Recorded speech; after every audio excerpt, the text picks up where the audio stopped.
Hello everyone and welcome to Perilous Paths here on GDQ Hotfix. My name is Cutie and today we have a very unique and special episode. As many of you may know, we have been saying goodbye to a couple of our shows here at Hotfix over the last week. As Seen on TV had its finale, I believe, on Friday last week, and Awfully Silly is going to have its finale today, right here after the end of Perilous Paths.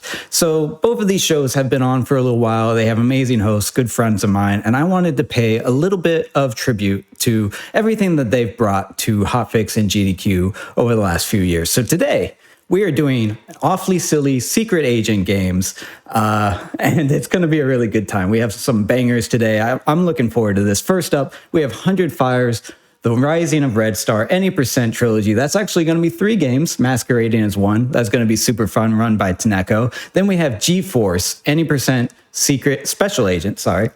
And this is our homage to As Seen on TV. G-Force is a movie that came out, I believe, in 2009. I think it was a Disney movie. I actually watched it last night to prepare for this. Don't let the 22% rating on Rotten Tomatoes fool you. It's a good time. It's got Nicolas Cage, Zach Galifianakis, Tracy Morgan, Jon Favreau, Steve Buscemi, Penelope Cruz, Sam Rockwell. Lots of people. It's peak 2010s, and I believe all of them are in the game. So we're gonna have a good time with that, being run by 129, and then last but not least, we have Jazzpunk, which is a super fun, super silly game. If you haven't seen this before, it is mind blowing. It's incredible. I love this run.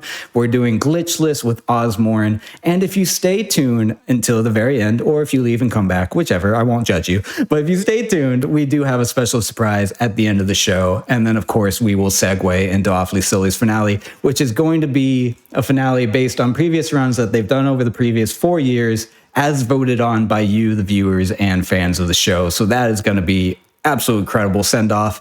And then before we get started, the only other thing is, as always, we are the first show on Monday. So go ahead and stop by gamesdonequick.com/hotfix to check out the full lineup of all the games, all the shows that we have for this week. You're going to see some incredible stuff, a lot of stuff there that I'm super excited to be watching later on. But that's it for the intro. I know it was a little longer than usual. I apologize. But we're going to get right into the gameplay. So let's go ahead and bring in Taneko doing 100 Fires, The Rising of Red Star, Any Percent Trilogy, lots of things. How are you doing today? I am good. How are you doing? I'm doing great. I'm looking forward to this. This is going to be a fun one. Yes. If you love Metal Gear Solid in 1, 2, or 3, I guess is probably the best way to say that, then there's something here for you in one way or another. That is something I forgot to mention in my intro. This is a series or a game that is spoofing the Metal Gear Solid series, hence the Secret Agent theme, and it's done by a solo developer. So I'm really interested in seeing what they've put together here. Right. So should I just go ahead and get to the title screen? Whenever you're ready, if you want to give us a 3, 2, 1 at whatever point that the timer normally starts, we can get going. All right. Yes, someone in chat is... apologies. Someone in chat was saying G-Force has a surprisingly robust speedrunning community. We'll get to that chat, but yes, it is very interesting community over there. And we have an amazing runner for that too. But let's focus on 100 Fires right now. So whenever you're ready, it looks like we're on the new game screen. If you want to give us a 3, 2, 1. I want to say there's one screen after this we can do the countdown on. Sure. If not, I'll come back to it. But yeah, we're not picky. That's fair.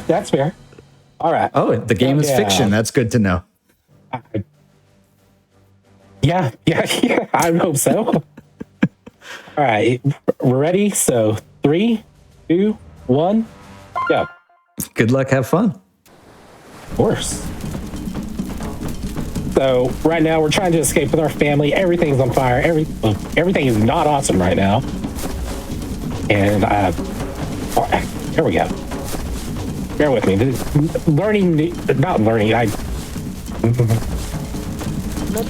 Can your family follow you through the table? Jeff Goldblum once said life finds a way. Here we go. Okay, one more time. All right. Setup complete. First try. All right, so yeah, see, they're trying to go around, run over to me. We're trying to escape from danger, this bridge. Don't worry, you can't see it, but it's there. And now we just avoid people. I love it takes us less than like 20 seconds to just break the game. Just be like, yeah, you're okay. Oh. We're flying now. I've actually broken the game enough where the AI just stopped responding once. That was actually really good. Oh, we found a boat. Yeah, actually, David, the developer, he is the boat driver. Oh, okay. Like as in like he modeled himself for the game. Okay. What was that? JFK? What was that? Yeah. Yeah. Yeah. That's all I can say is yeah to that one. Yeah. Oh, missed. There we go. Avoid the searchlights from Metal Gear Solid 1. Okay, so this is kind of the opening helipad section equivalent. Oh, bad stuff happened. Okay, well. All right, we can reset. There we go. Yes, this is the equivalent of your helipad section. What happened there for the mistake? Every time you get a codec call, you have to press shift to speed it up, and shift is also your roll. And so it registers that you're pressing shift to roll, even if you're not moving or something. Or if you're in movement, then you're going to roll whenever you get out of it. So that's causing problems sometimes. Sí, señor. Chaz says you get one frame of the player character's eyeball every time you go into third person view. Yes. I do my best to ignore that these days. And we do have some exclamation marks in chat, as we should. Do you have any auto aim or anything helping you with that, or is it just very precise? That is just pure skill. There's a skip where I can go up on the rocks and out of bounds. I am not first place on the leaderboards. Orca Alive, I think is the guy's name, person, runner, whoever. But they are amazing at this. They can do that flawlessly. I cannot, so I avoid it. And I lose a little bit doing that, but meh. It's just easier for me to do this at this point. And we get, the fun little cutscene and stuff. Did not Snake, Timu Snake, whatever we want to call him, did he just trip on the stairs? Yeah, the stairs, I don't know what the programming is with them, but stairs are a stutter step nightmare. I was starting to wonder, did he not tie his shoelaces? What's going on? There we go. And I'm rolling through the box. Oh, crap. Turn around, please. Okay, whatever. Okay, taken care of. You saw nothing, right? All right, so we got the key card. We can go in this building now. We're avoiding mines right now, and they're always in the same place. All this to get that. Apparently not along the outside, though. They have to have a safe path somewhere, I guess. All right, so we're coming up to the end of the first. Oh, that's not good. Okay. All right, so this is why we got the thing. Take a shot at Kojima there. Oh, all right, we got the worst. One of the worst ones here. There's the boss. Can't hit him right now. Now I can. I probably should have said something about the yellow flashing. I apologize. It'll be over shortly. Okay. So gave us a bad pattern. Second round here is a little better. Yes, that is the end of the first game. We do think that might be JFK, chat. It is JFK. Okay, so the way this game works is it is spread across 3 chapters, right? So it's technically 3 separate games rather than 3 within 1. Right. So basically, I have all 3 games loaded simultaneously right now. We're gonna go like the boss here because they're trying to figure out which eye to remove. I wasn't fast enough. Okay, well.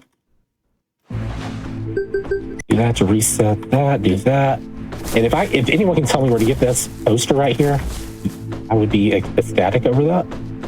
If I can avoid the... Oops, did I get... Yeah, I got it. All right. Nope. Did not avoid the call.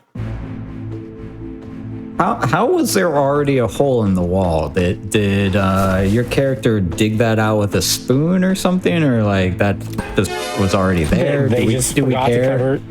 They forgot to cover the vent shaft, and sorry, I always get confused. I'm not in this area too long. I always forget where to go. So the vent isn't it. It's covered, but it's. Sorry, I clicked out of the game somehow. I don't know what happened. So yeah, the vent is covered, but that's what I was doing. Okay. Sorry, I got confused again. I swear I know what I'm doing. And this is the MGS 2 homage, because this does kind of look like the tanker a little bit. Yes. So we just avoided that trap. That was the guy's eye floating right there. And that was also a reference to Unmetal. The original vent crawl that the vent I was supposed to be crawling through that I ran through instead. The codec call in there, Montenegro Snake person, not Snake, makes the comment about could have rolled through that. About where did the guy get the rope for the noose, which is an ongoing joke in the Unmetal game. JFK again. Oh, he's just gone. He lives inside Montenegro's head. Maybe that's the real plot twist at the end of this, is all of it's in his head. Maybe. Won't know until the end, right? On that, I might as well grab that. This. Alright, now for a little mini fight.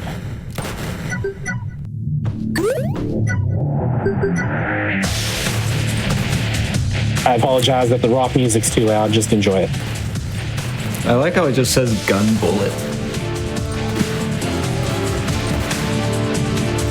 Is that not what they're called for you? It makes me wonder if it fits in all the guns, like they're universal bullets. Nah. Oh, there's a lot of drones.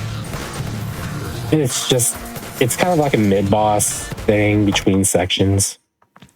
So what happens if they get to you? Are they like explosive? They have guns. Okay.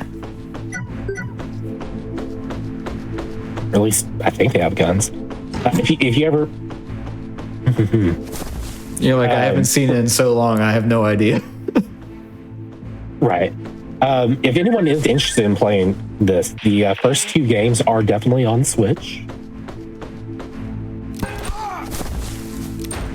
Oh wait, I don't need night vision anymore. Okay. They're fairly inexpensive games as well. Third game, not sure why it's not on Switch, but it is on Steam. And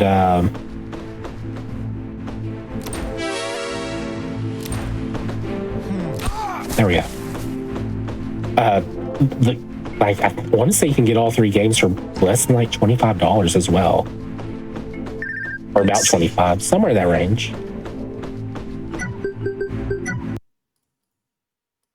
We are in the middle, the main area of what is not Arsenal gear.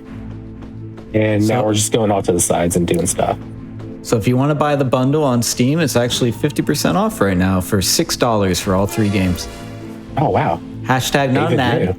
Yeah, not an ad, but, you know, as an FYI.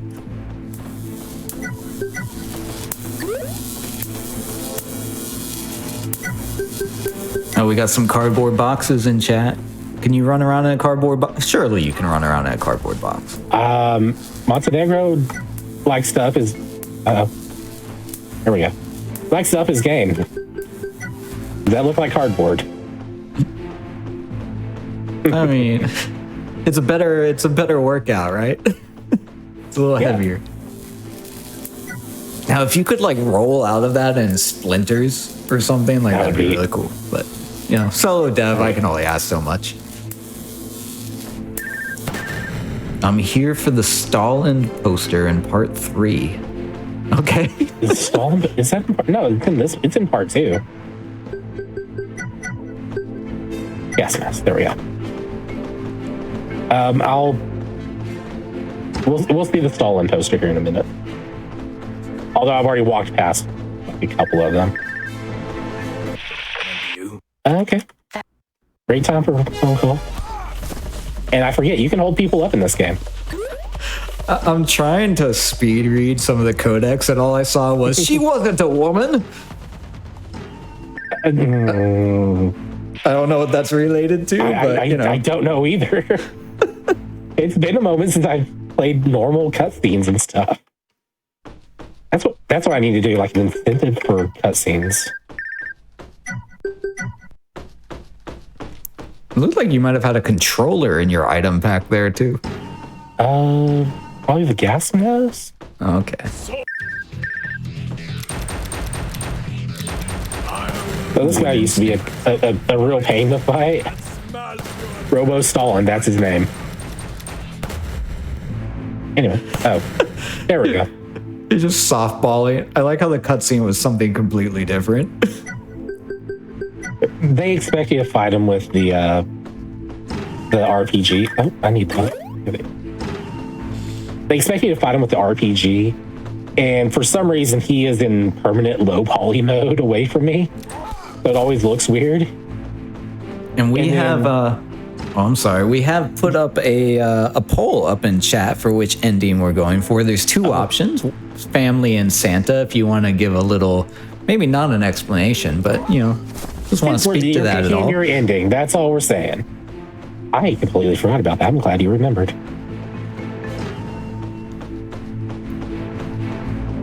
What's that Che Guevara? Cardboard box, because apparently you can't just take a ride. I think that's an homage. MGS1, I think, has a fast travel system where if you put on a box at the back of a truck, it'll move you to different parts of the base. All three of them, or one, two, I don't think 4 has it, but I think all the other ones have had it, even 5. Okay. Well, never survive, of course, but yeah, we don't talk about that one. Yeah. I also found out recently, this right here to my left, this thing right here, it's a room. I didn't know you could go in there. There's a door on the other side. I never go that way.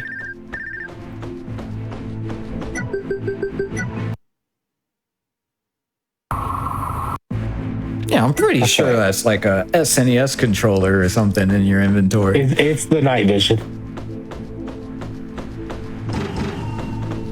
Just gonna ignore these guys. They're not a threat. This guy over here, though, he's the best guards. You just run right down the middle of the level. He's just here for the paycheck. Yeah, the peripheral vision is fantastic.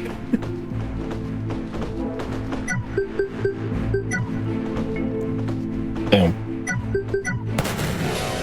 There we go.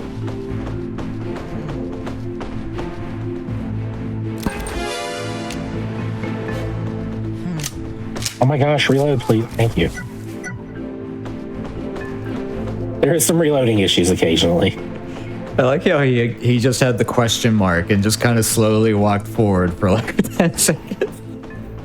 I mean, don't you just question why a helmet just got pinged off their head? Yeah. Someone just shot me in the face. I wonder what that was. Must have been the wind. Hey, what's this over here to my left? The wind. Yes, of course. RPG bullets. I love this game. You just have to have the right kind of bullet, and it's called a bullet. All right, we got a 20-minute timer up top. Okay, how scared should we be? All the scared. Okay. 20 minutes is a long time, considering I think we have 20 minutes left in the whole game speed run or something. So, well, we're almost done with. Oh, what am I doing? There we go. We're almost done with the second game, which this one takes the longest out of all of it. Okay, so the Mecha Gur is operational now, and we're fighting it. what did you call it? Mecha Gur. It just says GR on the top right there. Gur. Okay. So anytime he takes damage, he does this thing where he shoots, and let's see if he's gonna do it today. You gonna be good? There we go. So I'm just gonna sit back and let him kill himself. Mecha Gur. There we go. He's done. And all right, I skipped the cutscene. Oh no, the door is still locked. Reset, and here we go. I love when the timer got. Oh, you just lost 9 minutes. Yeah, by 10 minutes. I love when it got down to single digits rather than having like a 0-1. It just pulled off a digit, and it was just like 19-9, 19-8. Wrong side, wrong side, wrong side. Stop. Yeah, we're going up here. All right. Oh,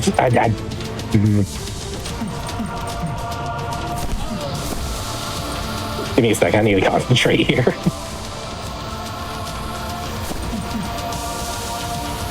That's fine. That's fine.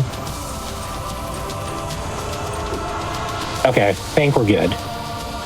Just because this is an homage tribute episode to a couple of other shows doesn't mean it's not still Perilous Paths. It doesn't mean you can't still get shot in the back and fall down. We're still doing our thing here. By the way, if you're interested, the poll has ended, and it is overwhelmingly decisive for Santa, whatever that means. Right. Because who wouldn't choose Santa over their family? I mean, that might be speaking to personal issues. I don't know. but Santa definitely won. Okay. And chat does still want the Stalin poster.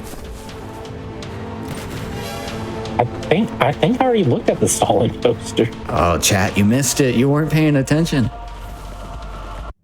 There's the daughter. We're done with game 2. Now to 3. Here we go. Oh. There we go. And coming into this, it announces me out of the game, so I got to be careful with that. And coming into this, you did say you had a goal. You wanted to do sub 25. Do you think we're still on pace for that? It looks like we're about 18 and a half right now. Oh, we're good. We should hope we're good. All right, we are now on Not Earth.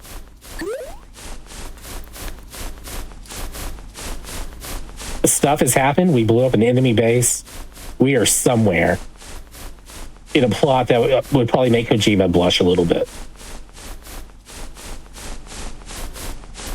But not much going on right here. Just, taking a brief little jump. Hey, it's the guy from the first game. All right, now he's living inside our head. AFK left, so that guy took his place. And thank you. Oh. All right, now we're safe to do this. All right, so this used to be... Uh-oh. This used to take quite a while to do, but it was fun. Now we just skip it all. Health kit and cutscene, do a 180. Going back here, we're gonna grab this, grab the gun, grab the bullets.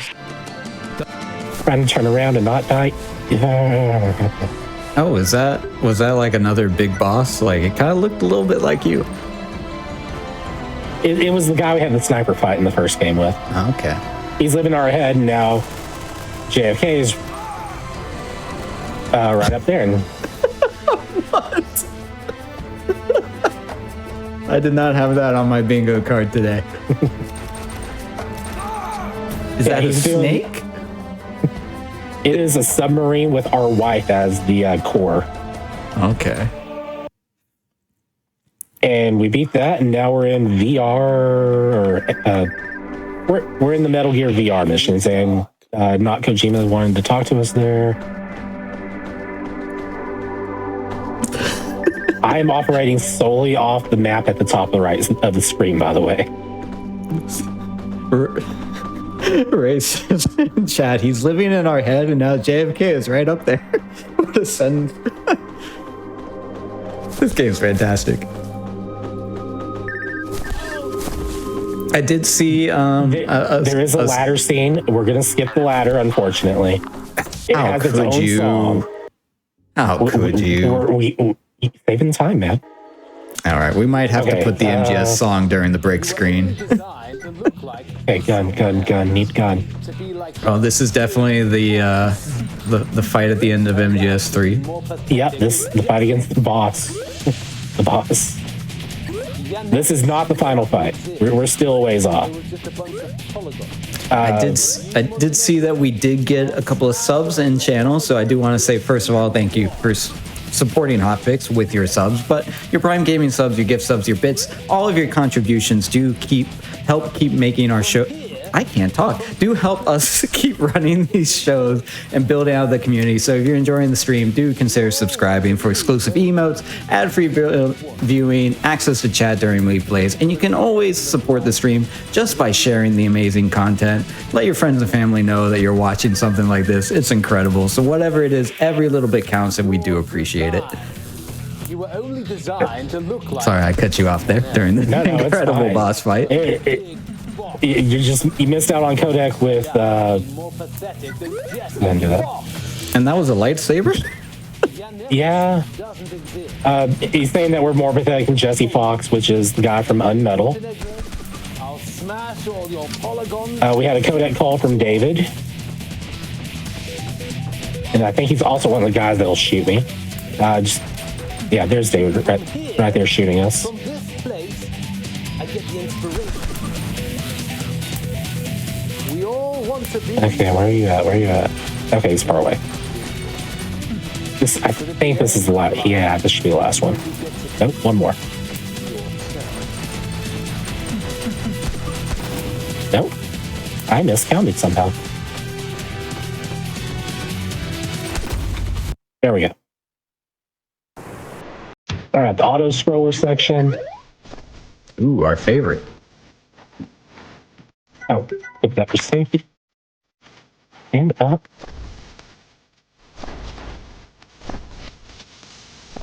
So, like the bike chase in NGS3, I'm not fighting back because. Come on. There we go, got it. You gotta keep moving for a moment to DC. There we go, got caught on some rocks. They're still shooting at me. That's fine. All right, we're under the map now. We're good. I like how he just has his hands up. Like, yeah, he's having as much fun as we are. Box. So you're supposed to have this epic escape shooting the things, the guys flying around you. There's supposed to be a big green portal you can kind of see at the top of the screen. That's our goal, to get into there. And then the wife statue thing comes flying in as well. And we just shoot it in the chest, make it back away a few times. And then, of course, like any good Metal Gear game, this fight on top of the broken bat. I mean, of course. So do you have an evil twin, or is it just JFK? It is JFK, but it's not JFK. Okay, it's evil JFK. You'll get a good look at what he really is here in a minute.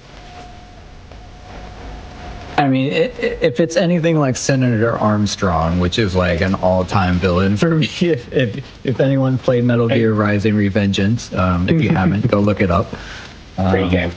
Nano Machine, son. All right. Oh, I need to be careful there. Oh, he's even in the suit. Okay, I messed up. Gets up, does that, so what?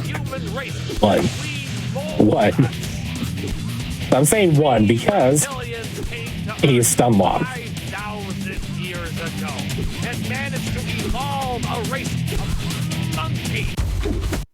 And now he's Senator Armstrong both up. 5,000 years. Oh, wow. During that time, He's just part rock monster now.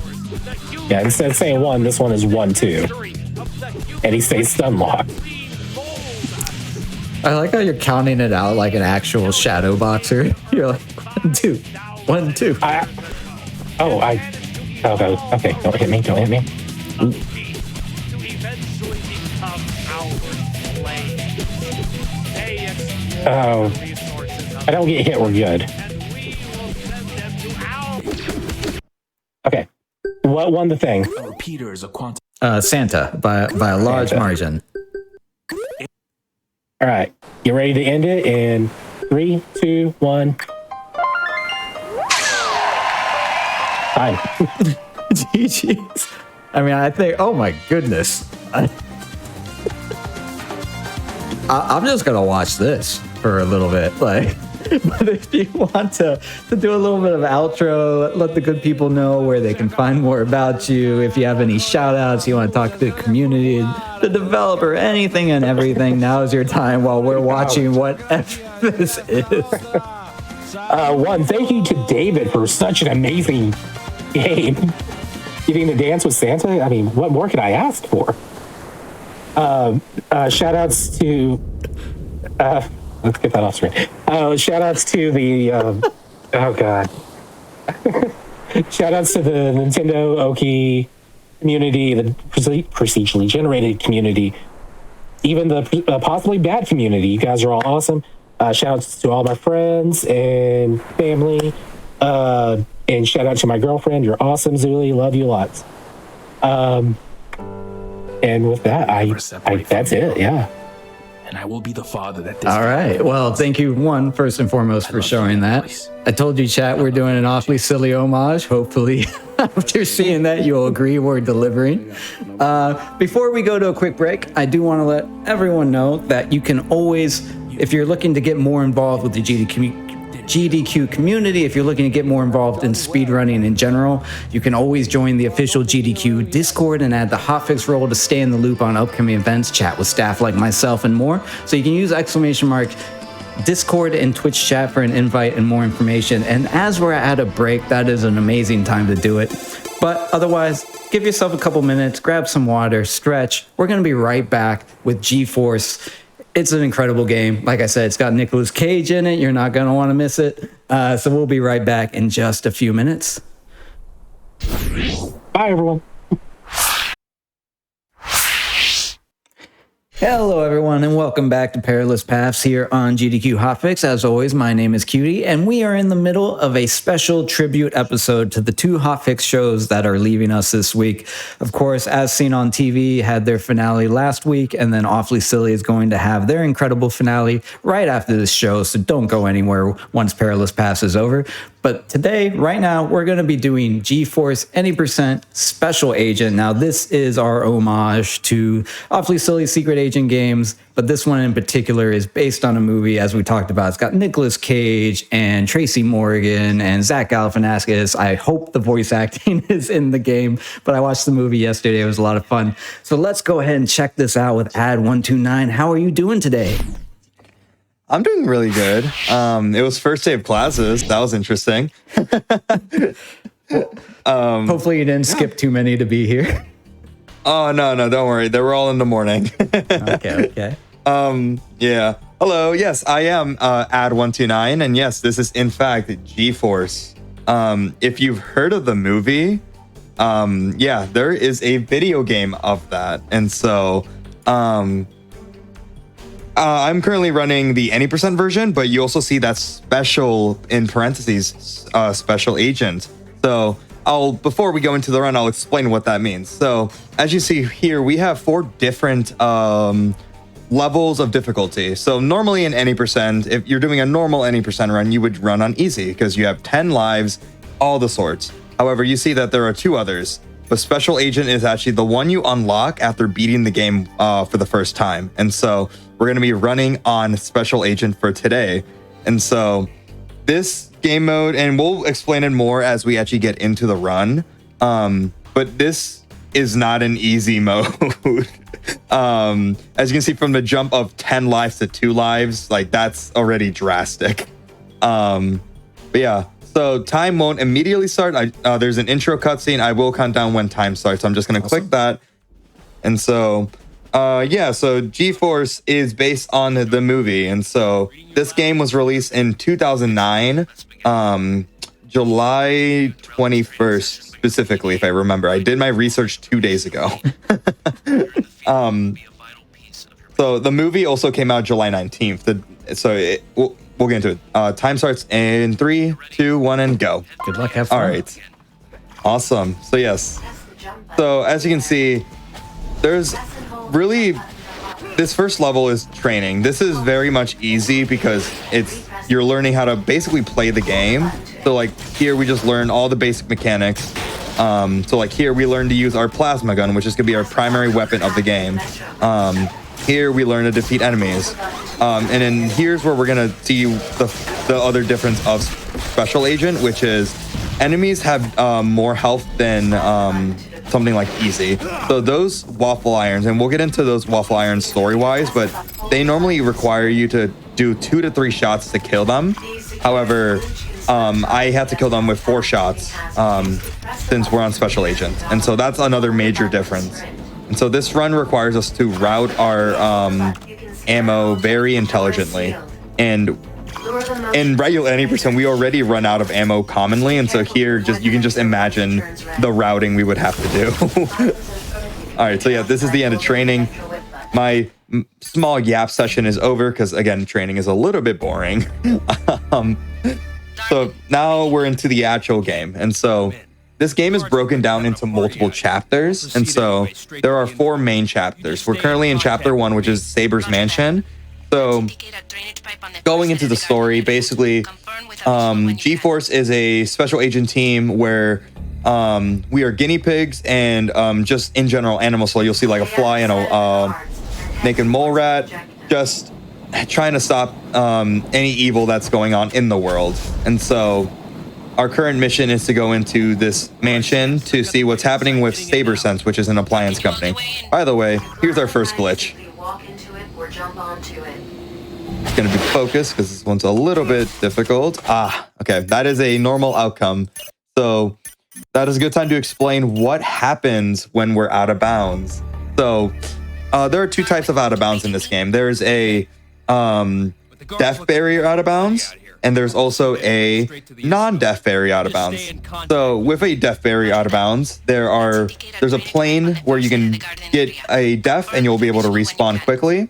However, this level and multiple other levels in this game, there are no death barriers, and so you will be falling for approximately 1,600 meters through the ground, and the game can't handle that. And so it'll either let you respawn, but it'll lag a little bit, or it will just straight up crash the game, and we don't want either of those. So I'm going to try this again. I usually have a visual cue. There we go. That's what it should look like. Perfect. So now we're inside of Saber's Mansion. We're going to do another out of bounds here, just to skip a little bit of some platforming we would normally have to do. Like this one's way easier.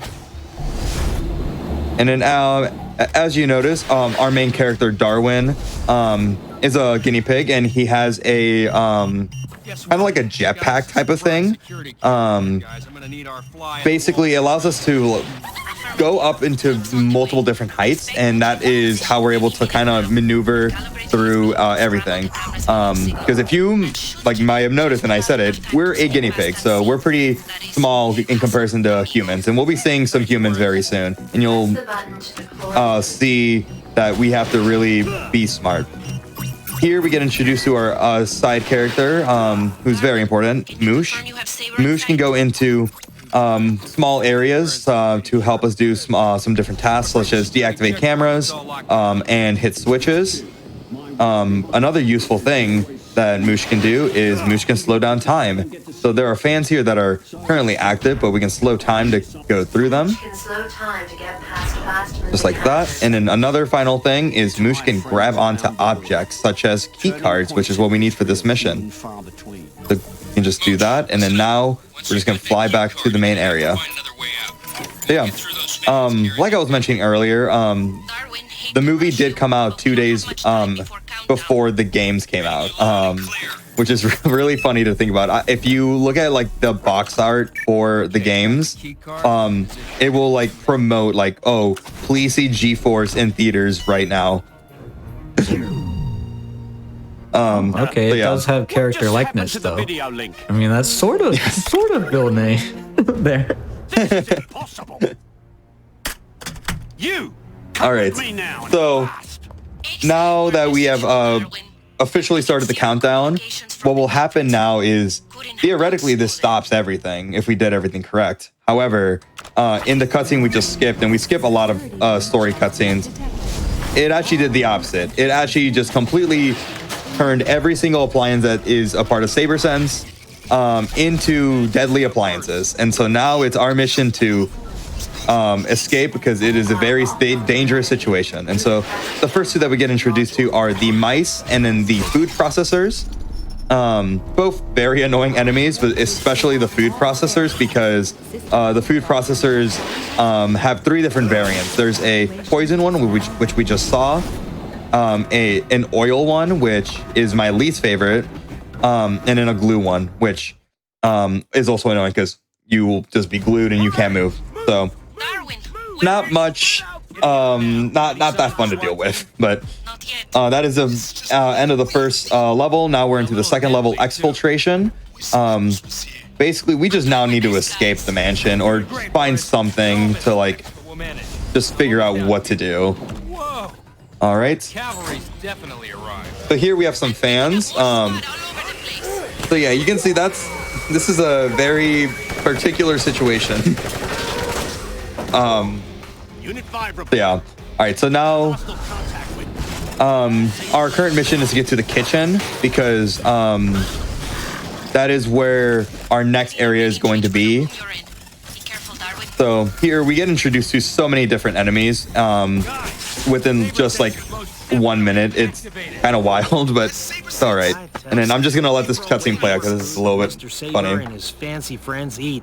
Well, while we watch the waffle iron, there is actually a hype train in chat right now. We did talk about, subs and bits and things a little bit earlier in the show, but we do really appreciate everyone who does, in some way contribute, whether that's a Prime Gaming sub, bits, whatever it is. Every little bit does help to keep Hotfix running and active. So thank you everyone who has already subscribed or otherwise been involved. But if that's something you're interested in, we do have a hype train for the next 4-ish or so minutes.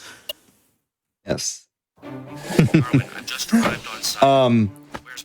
So something we did in the previous level, and it's something we kind of do much later as well. It's called the box clip. Basically, the collision in this game is very weird, where if it detects that you're in between a wall, it will just push you in the direction you're facing. And so that's why we were able to clip out of bounds there. That is actually a really big skip. That skips like around 1.5 minutes worth of cutscenes, which are very much just something we can't skip. And so good thing that we have that skip to completely skip like the majority of the cutscenes in that level. All right. So here we're gonna do a skip. This one's decently precise. So I'm gonna have to line myself up, open this door from here, and then be around at the top of this door and get up to this pipe, maintain our boost up here, and then clip out of bounds like this. And then we barely have enough of a boost to get to this next area. This was our most recently discovered glitch of the run, because it was just so precise to piece it all together. But yeah, that skips like the majority of the entire level. But yeah, here we're at this the end of the level, and here is our first what I consider enemy rushes. There aren't official bosses in this game, but there are a lot of enemies that we fight in quick succession. And so here we're fighting a personal computer and also radio clocks that were flying around. And then also something that the computers drop are computer fans that have 2 different variants. We'll get into the red ones in the later part of the run, but the blue ones are the ones that if there are a lot of them, will purposely slow you down. And if there's enough of them, you quite literally will not be able to move. And so they are very annoying. And this is why all gaming companies try to sell you RGB products, and so that when they come to life, they can figure out which variants they are. Yes. And so for anyone who is a fan of the movie, which like I said, I watched for the first time yesterday, this is not how the movie goes. So how much are we kind of doing something completely different here? In terms of the movie, this game is honestly way more different than the what the movie entails. I think of the game more as like an expansion of what the movie couldn't tell because of like the length. Because this game goes over how we actually specifically stop Saber Sense and the evil character in the later part of the run. His name is why am I blanking on his name? Yanshu. All right. Ooh, I just realized something, which is kind of bad. I might need to pause and minimize, which probably need to hide the screen for that. I realized that my FPS counter is not showing up. So give me 1 second. Sorry about that. The one time my FPS counter does not want to show up. There should be a counter at the top of my game. Hold on. It's not good. It should be showing up. That's really weird. Hold on. Might need to close my FPS limiter. Oh, that's not good. We'll worry about that when we get to the actual level we'll need it in. We'll just do some cool movement coming up. Hold on, Juarez. Do I? Okay. Would it be possible we can go into a transition? Yeah, we can do a quick break. We were gonna take one mid-run anyways, and we can just take it now. So yeah, that works. Yeah, this skip coming up is very big, so actually that would be great to take a break. Yeah, so we'll go ahead and we'll take a quick break, maybe 5 minutes or so, get everything set up. As I said before, if you want to do a stretch, grab some water, anything and everything. But also, we can let you know before we go to break that Games Done Quick will be returning to PAX West next week, August 29th to September 1st. So you can visit gdq.gg/PAX West to check out the schedule and visit west.paxsite.com to learn more about the event. And if you're going to be local, if you're going to visit, you can check out the stage, check out the runs. It's going to be an awesome time. So do take a quick look while we're at break, but we'll be back in just a few minutes.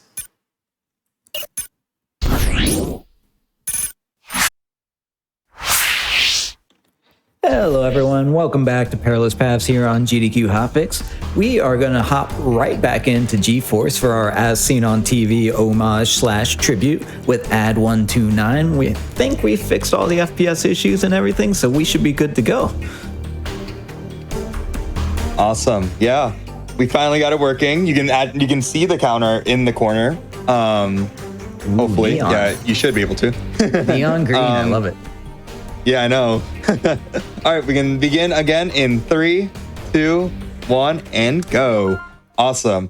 So that was actually really great timing for us to take a break, because this is actually the start of where the run actually gets really difficult. Like there's a massive difficulty spike that starts at this level. So we get to showcase now the rest of the game and just how cool but difficult it gets. Aw, the poor Metal Gear Solid soldiers don't like the ultrasonic noise. Yes. So this trick that I'm doing right now, it's very much multi-part. And so what I had to do at first is use my FPS limiter to push Darwin semi out of bounds. So that trick that I was mentioning earlier that where you use boxes and all sorts of objects to clip out of bounds, we use that to our advantage here, but it's not enough to like fully push us out of bounds. And so what ends up happening here is we actually use the FPS limiter to just allow us to just clip faster, since the game doesn't know how to really handle that. And so that's why we're able to kind of just use our FPS counter to just clip out of bounds. But we use Mooch specifically to go behind here because there's a satellite that is blocking that area. because that satellite actually blocks a future level. This level is actually reused. Basically, the normal way you would do like this, like casually, is you would do this base level, go up to an upper floor and do a completely separate level. And after you complete that completely separate level, you come back here. And then the to get to the next area, you would have to like do some stuff over there. And so this is what blocks that area from where we're currently at. And so if we destroy the satellite by going out of bounds, which we did, we're able to access the future level now. And so this skips very much around 4 minutes of content. It's a very important glitch. And so here I'm waiting around because I have to unlock a specific weapon. It's called the Saberlizer. It helps us activate different enemies. And currently we have to get the Saberlizer because there is no way to like do some skips for specific activations. And so that's why we have to get the Saberlizer and wait for that cutscene. We're currently trying to find methods to just completely not get the Saberlizer and just use the plasma gun as our only weapon in the run. But for now, we have to get the Saberlizer. So now here we're out of bounds again. We go to this elevator from that future level. We activate it here, and this is the hardest part of this glitch. We have to do a trick that I've been doing already, but we're gonna officially like talk about it here. It's called edge jumping. Basically, at the max speed that Darwin goes with his boost, if we jump at an edge, like basically it's not frame perfect, but it's really difficult. You'll maintain that speed just like that first try. And this is the hardest part, trying to land inside this elevator. Okay, maintain our out of bounds. Perfect. Kat just said the G for G4 stands for guinea pigs, and I did not make that connection. Yeah, the majority of the team are guinea pigs, so I would believe that. And since G4 is already an established, I believe, science topic, I'm not sure. I'm not a scientist. I'm a musician. Oh, that killed me. Okay. Oh, that was a checkpoint. Okay, that's good. And we talked about earlier with the difficulties, you have 2 lives. Now that you've lost one, what does that mean? Is that for the whole run? Is that for a checkpoint? Like, what are we looking at? It's just for it's for an entire checkpoint / level. You get a new set of lives every new level. And so here I would have 2. But since I died there, that would have been just 1 that's lost.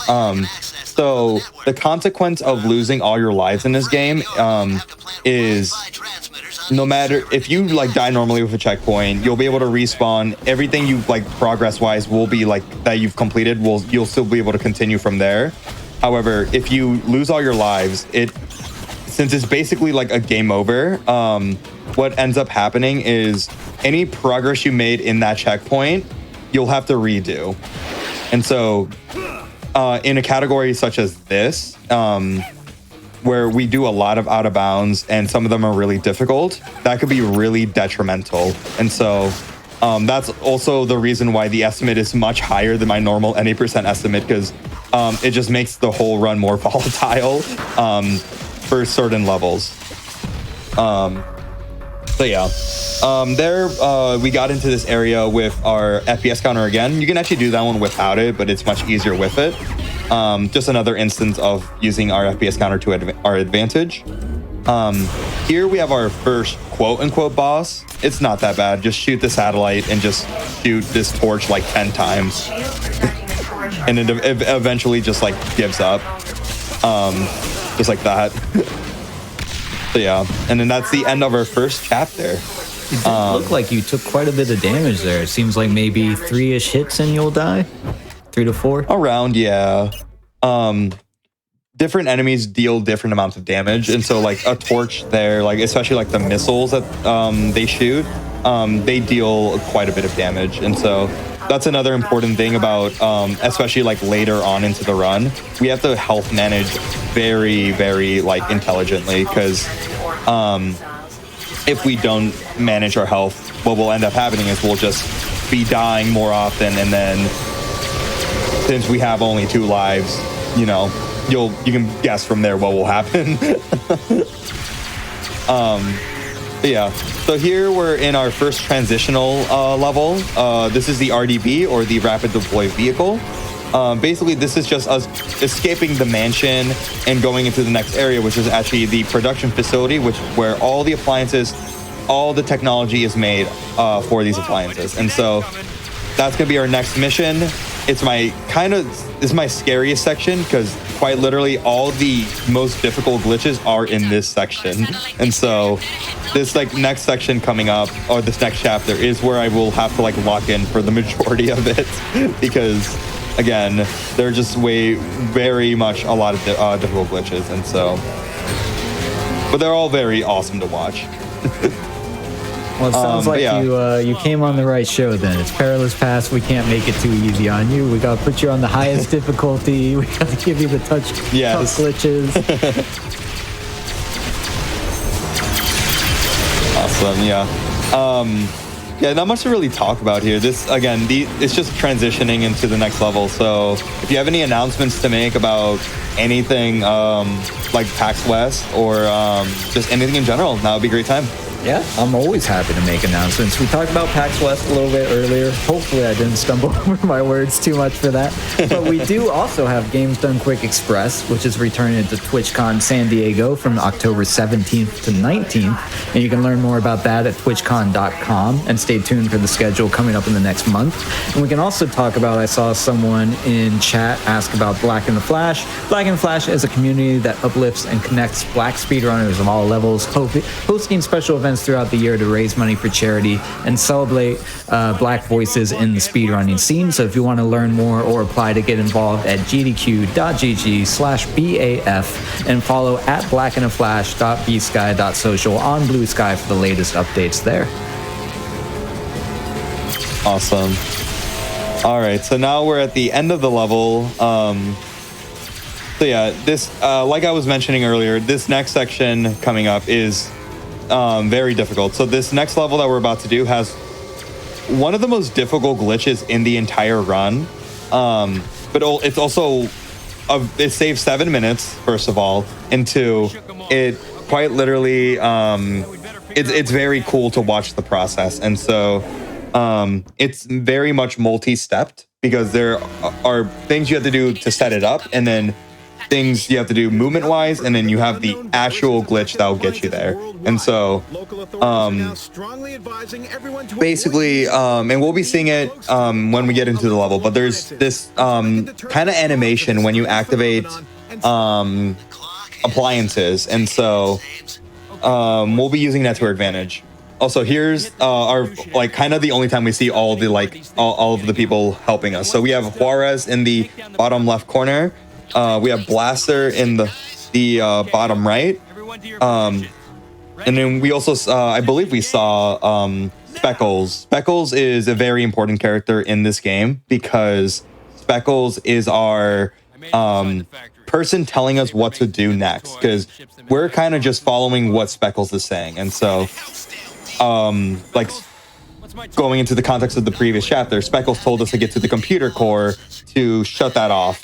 Here, kind of hack into the monorails and shut them down to stop production. And so that's what we're going to be doing. Here, you see that slow motion a little bit. And so we're going to be using that to our advantage here for this next glitch. So this one is very weird to set up, because we're basically going in between two different areas. And so the game will be loading those areas. And so it's not going to be that much of a surprise if it takes me a couple tries to get this. So hopefully we do get it quick, though. So yeah, that's a normal outcome where you just die like that. And that costs you a life, it looks like. It does cost me a life. So I don't have many tries at this. At least in terms of our, it's very quick to get here. However, when we game over, what will end up happening is we'll actually have to watch that intro cutscene again. And so that's one of the consequences. So here we have one more attempt. There's a extra life that we're able to use that is conveniently left over there for us. And so we're going to be actually using that just for this last attempt. The developers knew you would be doing this. Yes, they knew. All right. There we go. That's what it should look like. So that vacuum disappears because we unloaded it. Technically, we are going very far from, the actual location of that. And so now you will be seeing that we are going slow. Everything is in slow motion, including the actions like the vertical boost in that right side. However, something that doesn't change is our speed on the jetpack, but our time spent will actually be doubled. And so that allows us to just fly to the next area very easily. So this level is very much a big circle. And so that's why we're going to be basically going into the next area with this glitch. So here we go out of bounds through the same area. And then here we're going to be a little bit careful. I'm going to load this area. You can stand on this part of the out of bounds. So yeah, we fall like that. And then here we're going to go to this area, which is where the first monorail is. In terms of the level, we don't see monorails until like 8 minutes into the level. And so this is a very big skip. So like here, what you can do if as a beginner strat is you do this slow motion, you go into that area, and where those kind of elevators are, there's a checkpoint, and you just load that checkpoint and you get out of slow motion. But I'm going to do the very difficult strat here. And so here's where I'm going to lock in for about a minute and a half.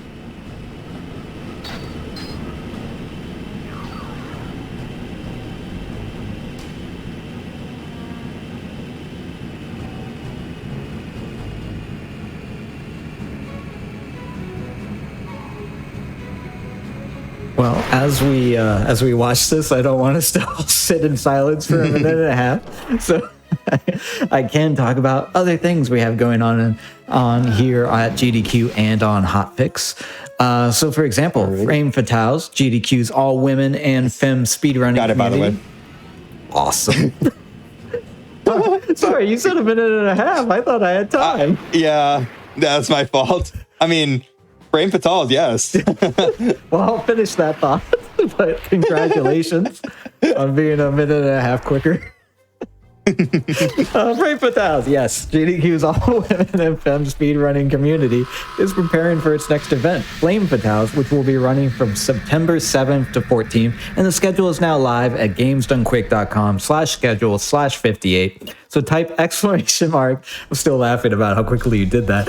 Type exclamation mark FF in the chat for more information on how to join the Discord and stay up to date for all things Frame Fatales. And so, speaking of which, us here at Perilous Paths, our Monday night show, we will actually be on a little bit of a hiatus until I believe the end of September to accommodate some of these amazing events, PAX West, Flame Fatales, etc. So definitely continue to stay tuned, continue checking in, watch those incredible events, and whenever we do end up coming back, I think it's the 22nd, we'll still be here.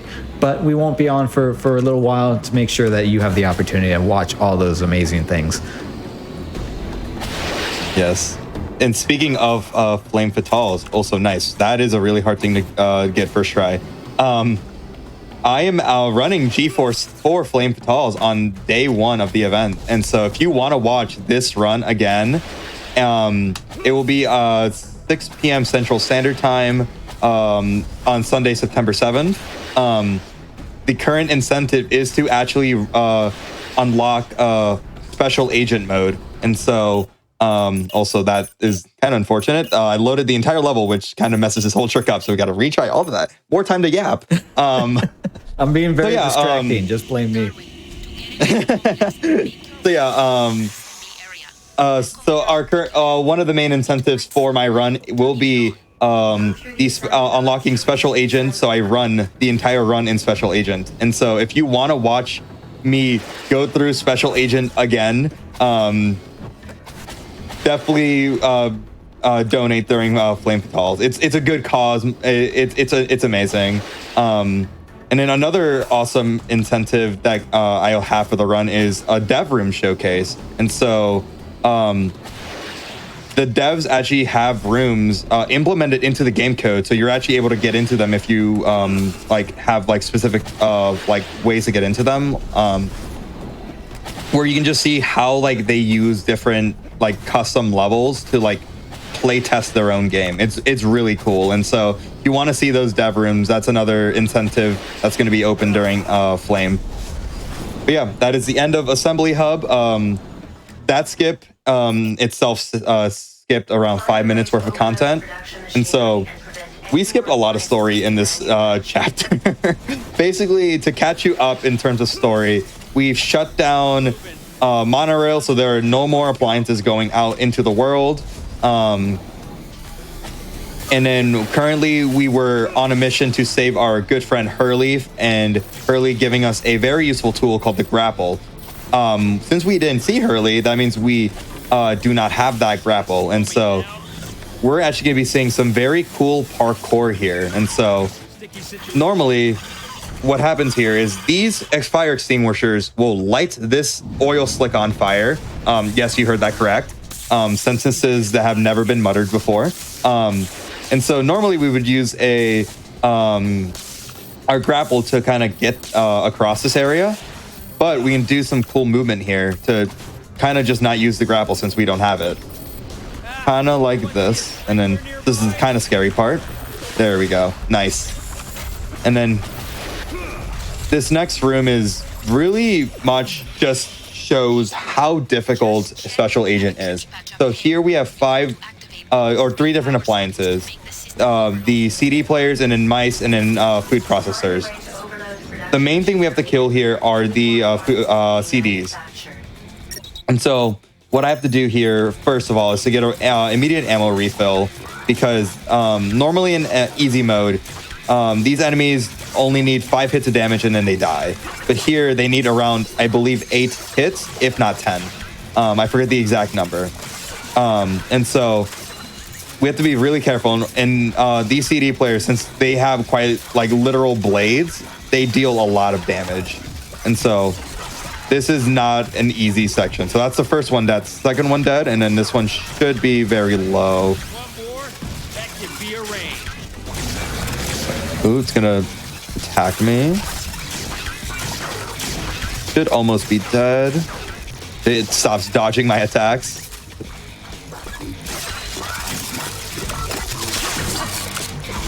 Okay, there we go. And they kind of look a little like pumpkins almost. Or is this like secretly a Halloween game, like pumpkins with saw blades? Maybe. I do actually see that vision. All right. Here we're going into here to basically unlock a very useful tool called power cores. Power cores are like kind of, you have to insert a specific number of power cores to activate a specific task. And so here we have to put in 3 power cores to kind of deactivate this kind of assembly line that's happening here. And so there's one that's in this area right there, which you might notice is it's going to take a little bit of time to get into. And so if I do this glitch properly, just like that, I actually duplicated that power core. Because Darwin has this like magnetic ability to track things, and so we actually use that to our advantage by pulling that power core into it. And since we still have our magnetic pull, it'll pull it out for a second, which is enough time for it to kind of consider it to be put back in, and so it counts it as 2. So yeah, awesome. So now we're into my favorite level, my totally favorite level. This glitch coming up is another one that uses the FPS counter. However, this one we cannot control on when we get it. It is a very much a glitch of we just have to hope the game plays nice today. Which is my favorite type of glitch. All right. So the way this works is we have to line ourselves up to this like kind of edge area, and then just wait for this rising platform. So this level is basically, oh, that waffle iron just trolled us. Now we don't know where we are. And so now we have to kind of just we're kind of like have to see what's being built in this area. And so we use that little platform to put us here. We clip out of bounds here, and then there's this moving wall that will very commonly push us just like that. And what it'll do is just restart the level. Dying here does not matter in terms of gaming over, because the same outcome of dying will just happen, where it just reloads this intro cutscene. So this is like the one level I don't worry about in terms of like lives. Got a bad feeling about So yeah, this is that was the glitch, and you kind of can tell that it's very much it just decides when it wants to work. So just gonna really hope we get it very soon. Close. I like the idea that this is how all of our appliances are made in some sort of electrical hyperloop thing. Like my waffle iron just comes. I don't have one, but I have a blender. My blender just comes from like Yeah. a electrical subway. I'm never Yeah. gonna look at it quite the same after this. I don't think. Remember, we're working under deep cover here. Yeah. So in the story in this level is that this is actually a washing machine that's being built, and so we basically use that washing machine to kind of like escape, because we just like hide inside once it's like built. Close. So yeah. Oh, come on. Yeah, you can see it's just really not wanting to work. Guys. Good thing this is in the middle of the run and not at the end, and so it's still in the early part of the run where it's like, oh, okay, if this decides to just not play nice, at least it's early on enough. Remember, And this is the only type of glitch where the game does not like want to work. Thankfully, all the other glitches are consistent. Well, we did save apparently a minute and a half earlier, so you're still good. That was too close. All right. There we Yay. go. That's what it should look like. So now we're in this area early. Something really funny about this is you can actually see the previous area. Normally, we would not be able to see this area because there would be a door that closes after you beat this area. And so we're just able to see the previous area loaded. But yeah, that's the end of this level.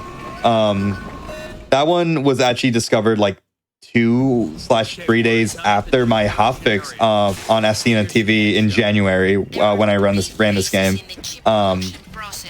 So that was very. When that glitch came out, I was very much excited because I hated that level so much. I lost way too many runs because it's an auto scroller and I was not focusing, I just died. And if you die at any point, like you saw, you just completely have to redo everything. And so when we finally found something to skip it, I was like, yes. But then we all realized this is not consistent at all as well. So it's still a run killer. Chat's impressed that you're doing this on Special Agent. In trouble, Yeah. Yeah. All right. Here we're gonna do a very interesting glitch. We're doing another pipe out of bounds. However, this level is actually broken down into 3 kind of sections. And so, don't kill me. Okay, I was stepping in poison. Or radioactive material, I guess. Which all blenders that's- come with, naturally. Yeah. That's another thing. Walls just completely not making you move. That's a common thing about this game. More time to explain. So basically, this level is broken down into 3 sections. And so the final section, the 3rd section, is actually this area as well, the intro. And so we're able to clip out of bounds. And if we do this like jump precisely, what will actually end up happening is this is actually the end of the level. And so we just completely skip 9 minutes worth of content because of just how the area is just mapped out. Okay, entering the primary generator sector. But yeah, so now this is the final level of production facility. Basically, we're just trying to blow up the entire factory now. I don't know how we made this jump, but we made this jump. Feeding into the generator, right? So if I get all of them running at once, so yeah. the whole place will get mighty hot and fast. So this glitch as well that we're gonna do here. You may have noticed we have done a glitch in every single level. That is something that we were able to finally be able to do. This was the one level that did not have a single glitch until we discovered the one that we're about to do. And this one's like such a like niche type of out of bounds. Basically what we're going to be doing here is after I kill these enemies, these shavers are really annoying because if you get knocked down by one of them, they have this ability where they can just decide to like grab you midair and you can't move basically. So just getting them out of the way is just better. But basically we go up here, but to land on this very precise part of the like collision, go up here and then just try to maneuver. Yeah, like it's very much if you get pushed out too early, you're gonna like kind of be thrown off. So thankfully doing it is very much a quick setup. Like that, and that's the clip. And so this section, you might notice a theme. They love dividing some levels into thirds. And so this main mission is we have to turn off turbines, and there are 3 of them. And so we did that glitch at the first turbine, and we're currently at the area where the 3rd turbine is about to begin. And so this saves about like a minute and a half, which is pretty big, and considering this level is only like 5 minutes long. So yeah. And what Awesome. is the scanner doing? It's not like a Batman Arkham Asylum kind of thing. It just seems like it's changing stuff colors, or does it have a purpose? Sorry, say it one more time. Sorry. The scanner that you're going into right now, where it's turning things Yes. like purple. Does it have like a major gameplay usage, like an Arkham Asylum type gameplay, or like Metroid Prime? I think has a scanner, or is it? What are you using it for? So yeah, the stabilizer is it's an interesting gadget. Basically what it can do is and I can show it off here, you can scan individual enemies and it'll like tell you some like useful information on how to like defeat them. But the main purpose in this run is there are certain appliances that are quote unquote not activated, and so we use the stabilizer to send a microchip into that device that will in turn turn it on, and that will allow us to basically use that appliance. So like we saw it earlier with like that fan that like allowed us to like go up to that upper level. That is like one of the uses for a stabilizer.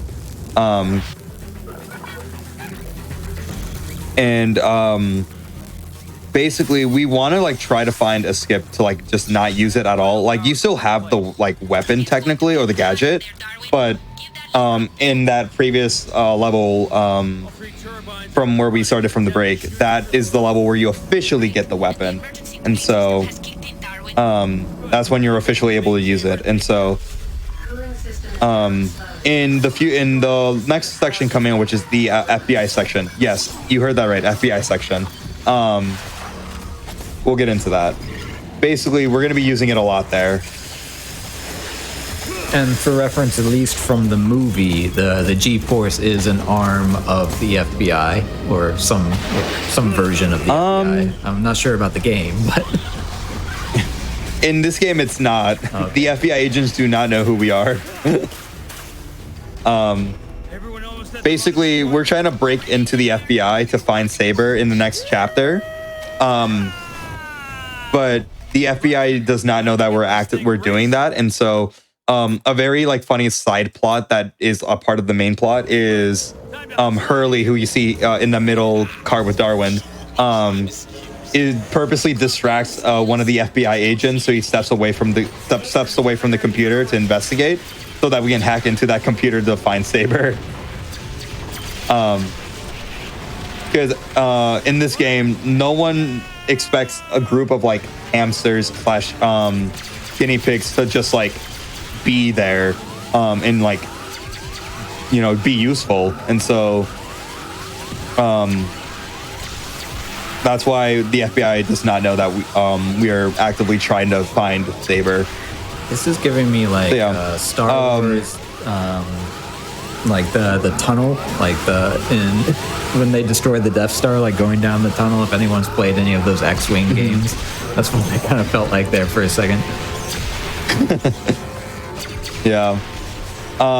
Yeah, that is I mean, this is made by Disney, so honestly, similar plots. But yeah. So yeah, this is the final RDB section. So if you really like these sections, this is the final time we'll be seeing it, unfortunately. I don't know why there's no transition between FBI and the final chapter, but yeah, this is the last time we'll be seeing the RDB. But there's some very awesome things we can do with the RDB here that we'll be seeing in like probably in 30 seconds. So another use of the FPS counter is, since we're technically like, you know, kind of like buffering through things, if you do it, if you time your counter correctly, you'll be able to actually like skip kind of like barriers that like restrict your speed. And so like in like the final section, you have a very much capped speed, but if you time it correctly, you're able to actually like go as to like the fastest speed possible. So like here, we're gonna do like our first one. So like I activated here and then start jumping. So kind of like that. We're kind of zooming here. I'm also at low health, so I'm gonna like, kind of watch my health as well. Yeah, that happens. Good thing we get to retry that. The RDV is very much a fragile vehicle. It's completely made out of glass, and so why we got to be kind of careful, and that's why I died, because of the wall. Yeah, with all the explosions, I don't know if glass or plastic is better. I don't know. Maybe I don't know. I guess it deals enough structural damage that it eventually breaks. I think that's the lore. Yeah, for sure. All right, here's what it should be. All right. Okay, we're going really fast here. Oh, okay. I didn't get it on the rail, but you still saw a little bit. I was going way faster than I should have. But yeah, that is the end of the RDB section. Nice work, guys. Let's read. I'm curious. All right. I'm sure the game doesn't cover this, but like you're disconnecting from your friends, and then they all come back, and I'm curious like what they're off doing. Like if there's like side quests or stories or something, but I'm guessing the game just doesn't care. The game kind of explains it for some characters, and so like in the monorail level, the first one in production facility, everyone there is doing something different. Speckles goes back to the mansion to find Saber's laptop. Blaster, I believe, is finding different enemies to fight. For some reason, we don't question Blaster. And then Juarez is just I guess kind of trying to like find our path to like through the area, because Darwin is our main kind of like leader of the entire group, and so that's why all the intel that we get from all the characters is very important, since Darwin will be the person that will be able to complete the mission. And so that's kind of, they explain some of the side plots with the characters, but not for everyone. All right, this level is the FBI entrance. If you could tell, the FBI should hopefully have like very high security, and so this entire level is just dedicated to us breaking into the FBI. And of course, they have plasma gun kiosks outside of the FBI entrance, just in case. Yeah, you never know. All right, so here we're gonna do another out of bounds.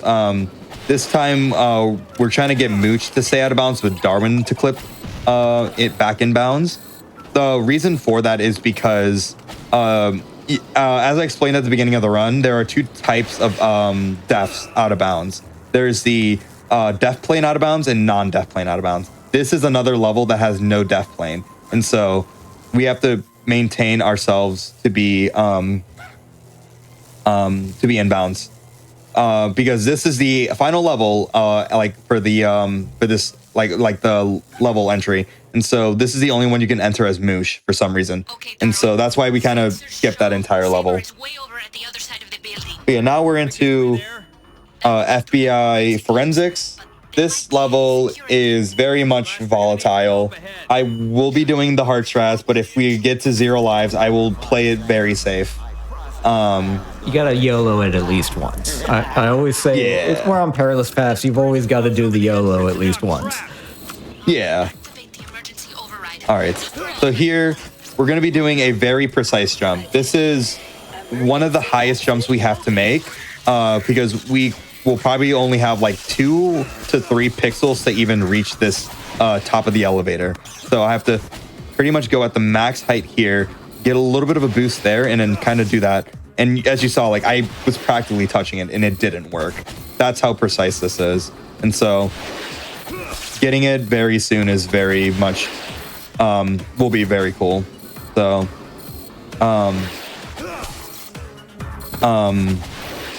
yeah. So there's not much left to the game. We have a few more levels left. We have about 4 more levels in the FBI segment and then like 5 other levels in the next section. So we're in like definitely in the second half of this game. All right. Here we're going to be doing this section. This section is the scary part. We're doing an out of bounds that can kill us. So here we're going to fall out of bounds with that pipe and then hopefully boost in the right place where we're able to stand on this ice out of bounds, line ourselves up here, land like that, and just like that. Nice, first try.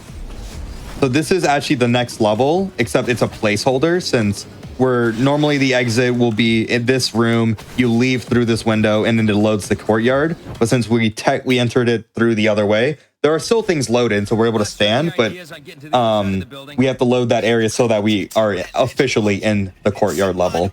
So yeah. We skip pretty much the entirety of that FBI segment because just there's enough skips for us to skip all that. This next level coming up, which is cybercrimes, is the only level that we do like the majority of the entire thing. And so it's very much a enemy filled level. Here we're going to be experiencing a very long enemy rush. There's going to be a lot of enemies that we're going to be fighting in like less than 2 minutes. And so a very cool thing that I've done with this game is there's another category that I created back in February called Gunless, where you have to beat the game without using any gun except for your the electro whip and the stabilizer and then the flamethrower, which we'll be seeing later, but only as like to melt ice. And so that challenge that I created, I got to this level in my first time like routing it, and we could not beat it because there was a certain enemy that flies way too high and we couldn't reach him. And so 2 hours on my stream I dedicated trying to find a skip for this level, and after like an hour and a half I randomly was just like, I was just trying to find something, and I eventually found a clip, just a random clip that was not useful at all at the time. And I was like, oh, this is so possible. We need to like find a proper setup for this. And I posted all my research to our official like server for like GeForce. And we eventually found, like not even like 2 hours after I posted everything, our like glitch hunter found a consistent setup. I love glitch hunters. I can't do it myself. Like I'm terrible at it. I've tried, but more power to the people that find all the amazing glitches that runners use. Yeah. Yeah. So this is the enemy, that flying enemy that I'm shooting right now. Basically, if you get close to it with Darwin, it'll just decide to fly away. And Mooch cannot disable it either. And so it's very much, it was the enemy that we were like, okay, we have to either force it to go to the death plane and that's how it dies, which was not possible, or it is possible, but extremely difficult, or we just find a skip. So yeah. Also another cool thing to mention while I'm doing this ending fight is that copy machine, and you saw the CD player from earlier. I was able to kill them instantly because basically there's this cool mechanic in the game where if an enemy is being carried by a lamp, that's like gonna fall on you. If you shoot it twice, it'll like throw off the lamp and it'll just drop the enemy prematurely and it'll just kill the enemy instantly. And so it's very useful to like do that on, especially in this special agent where everything is pretty much double health. And it helps to save much more ammo, especially for like this level coming up, or this level, and then there's another like fight later on. So yeah. My boys have been playing with the calling system. I'm playing it. You better keep moving, kitty. All right. Door. I can't get access. My Ooh, so this is a soda cooler. Another annoying enemy.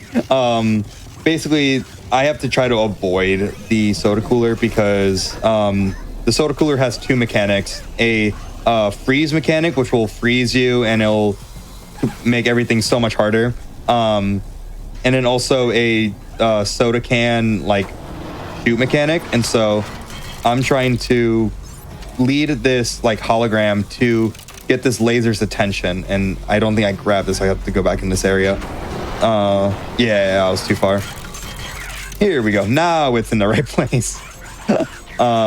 This laser will be going here since it thinks that that's Darwin, and so it's gonna shoot a laser towards there. So it breaks that door, and then here, this is one of the annoying section because there's so many enemies that we have to deal with in one spot. And then also we have to lead this flamethrower to melt the ice that is blocking these doors or hallways. So yeah, here we have to lead this one, and then we are trying to avoid this CD player as much as possible because that CD player will in fact hit us and kill us. And so you got to be careful. And our main mission is to get this key card that is frozen. And so we use these explosives to blow up that ice. I like how the FBI just keeps hand grenades in a fridge in the office in case they need them. Yeah. Again, you never know. Maybe they need that. Maybe. Ooh, that might not be close enough. It's okay. A cool thing we can do with the flamethrowers, if it's in the middle of shooting a flame, we're able to just hit it with our laser and it'll restart its like animation. And so if you're like it's in the wrong spot, we're just able to shoot it and kind of save some time from there. All right. So now we're into this area. This is another area that requires the grapple, which you might realize we don't have. And so what we're able to do here is we're able to kind of use some 100% movement to kind of get to the area where we need to do the next glitch. Basically, there's a hologram that we're able to use to clip out of bounds since it's close enough in the wall. So what we do here is we get up here into this pipe, or vent really. And then from here, we will be going at this top part of this area into this hologram, put our FPS counter on so we can clip out of bounds, and then this skips an entire keycard segment, and then just like that we're in bounds, and that skips that entire area, which is very lengthy. So yeah, this is the final area we're going into for this level. It's very long because there's very specific set of things we have to do. We have to destroy that satellite, upload our IR so we can locate Saber, and then get to the final area to basically get our flamethrower, which is in the next level. So I really like the next 3 minutes of the run because it's very cool routing that we do. All right. Here we're gonna try to do a kind of like a death warp. It's very difficult to pull off, really. Basically, we have to kind of use the flamethrower to melt that ice, but also take enough damage where we kind of use it. So there I died too early because the flame went on for a little too long, so we're just not going to deal with that. Basically, what this game is very good at is overlapping cutscenes. And so if this cutscene right here could be overlapped with a death animation, and it allows you to skip that cutscene. The timing is very much not easy, and so I wasn't surprised that I didn't get it. It's a very hard thing to practice. So yeah, here we're gonna get a lot of annoying enemies trying to ruin our day. A lot of enemies that shoot a lot of projectiles at us. There we go. I'm surprised they did not like freeze at all, and that's like right there that I was in the like the soda coolers like freeze range for like so long. But yeah, that's the end of this level, as you saw with the objective complete. So yep, this next level, the armory, has a very cool route, and so what this involves is this is the beginning of the level. Remember this area. This area is very important later. We're gonna do an out of bounds here. It's very weird because there's a fan that will like hit you, so you have to like kind of be precise about it. We're gonna land here for safety. Stay in this like little line, boost, and then kind of fall around this height. We'll fall from the ceiling. We go into this room. This room is not a part of the level since that wall doesn't exist. We go from underground into this area. And this is the middle part of the area because there's a flamethrower that we need to unlock to freeze things. And so we're able to get this golden disc really early. And then from here, we're gonna unload that laser just like that to basically reactivate it so we don't have to like find a new one, do this whole thing. We can just unload it and we can just do that. Yep. And then since we didn't get any checkpoint, oh, I guess we did get a checkpoint. It's fine. We could do a interesting route here to back this up. All right. We can do this. Hopefully this works. There we go. Made it work. The walls are optional in the FBI headquarters. So yeah, here, since that area is going to be a little bit loaded, we're going to kind of do it the intended way, which is completely okay. It's not that, it doesn't take any longer. We're going to go back to the beginning area to do one more out of bounds, so that we can get into the final section. Just like that. There we go. And it's unloaded. We're able to do this. And since we don't have, again, the grapple, we can just do some cool movement. And that's the end of the level. We're just going to melt this ice and get to the rooftop. I didn't mention it when we unlocked it, but we finally got something in our third slot. Normally that slot would be covered like in the first like 2 levels. And so I'm just wondering why the elevator has a hamster wheel on top of it. It's just like there. Again, you never know. The FBI might need that. But you said the guinea pigs weren't part of the FBI. They don't know about this. I don't know. All right, I'm gonna let this cutscene play out because this cutscene has a very important part of the story. Must head to the ground. Mr. Saber, don't listen to that imposter's voice above you. Get to the roof as fast as you can. No, Mr. Saber, trust me. That's Yanshu speaking. You must get to the ground floor. That's a trap, Mr. Saber. Don't listen to him. The chopper is flying to the roof now. There is no chopper. Mr. Saber, don't do it. Enough. I'm heading to the roof now. Tell the chopper I'm coming. So, the question I always pose during that cutscene is, what would you do? What would you do if there were 2 voices that were identical, telling you the complete opposite advice? So, since Yanshu replicated our voice, and we now Saber is now in the roof, we now have to save Saber before anything bad happens. And so the next 5 minutes is a lot of enemies that we have to fight. And so this is the scariest part of the run, because there are a lot of enemies that are just really aggressive. And so I have to be very careful with my health, my ammo count, and just in general my lives. So And if you game over at any point, like again, like running out of lives, what will end up happening is you will have to restart the fight from the very beginning. And so, like right now, these waffle irons are being very aggressive. I mean, I like pancakes better anyways. All right. Oh, it's still alive. That's not good. I thought I shot you down. Okay. It's okay. There we go. All right. So yeah, and then normally around like 15 waffle irons spawn, and so we have to kill.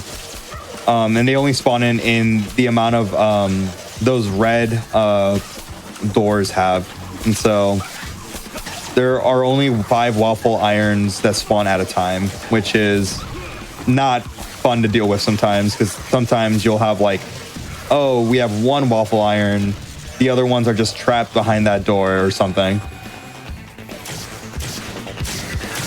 Nice. Okay, first one done. This, I'll not talk, I will explain why.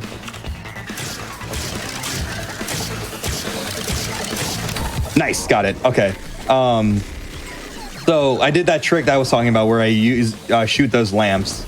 That first one that you saw that I killed for the computer is actually one of the hardest ones to do, because there's a cutscene that immediately loads once that lamp gets to a certain point. And so I was the first person to ever do it around like probably in March.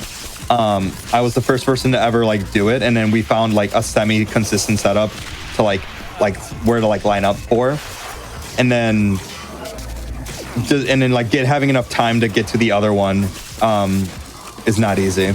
But yeah, now we're on the second to last phase, which is the hardest phase in my opinion, because there are these headphones and then also the radio clocks, which shoot this projectile that is just so annoying. So yeah, a very cool use of the flamethrower here is that it does deal damage, and so a way you can deal extra damage without using your like plasma gun is you shoot an enemy with a flamethrower once, and it'll deal 2 hits, since it'll take an initial hit and then a flame hit. So yeah.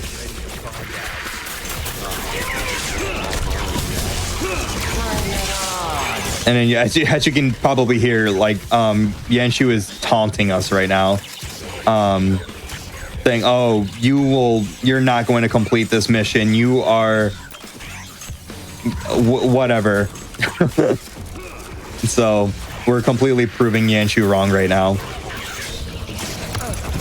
Strangely enough, getting Returnal flashbacks with like octopuses shooting at you, or octopi, however you say it. Oh, it looks like it doesn't make you restart from the beginning, at least. Yeah. Well, not yet. I have 1 more life technically. The life system in this game runs like Mario. Like it says you have 0, but you still have an extra, like the last one. So, but yeah, this is the final phase. These are microwaves. Just throw a bomb inside of the microwave and you're all set. So yeah, that's the end of this chapter. We're going into the final chapter. Barely survived there. But yeah, and then this is our very important story, where Saber tells us where to go next. But also we're hiding because Saber does not know who he's talking to, and so for all he knows, we could just be a human right now talking to Saber. So he didn't see any of that fight. I believe not. I mean, my hypothesis is when he was in that shield that satellite was in, he was just like hiding, and so didn't see anything that just happened. And that's why Saber doesn't know who we are. But again, we stand there, so I don't know. Like Saber could have saw that. I don't know. The game's weird. He's very tall. awesome. You can't see that far. Yeah. I forgot to mention it, and this is a good time since this is the final long cutscene. Did you know that Disney made official merch for the game? This is an official plush from the game. That it doesn't have weaponry though. I know. That's the sad thing.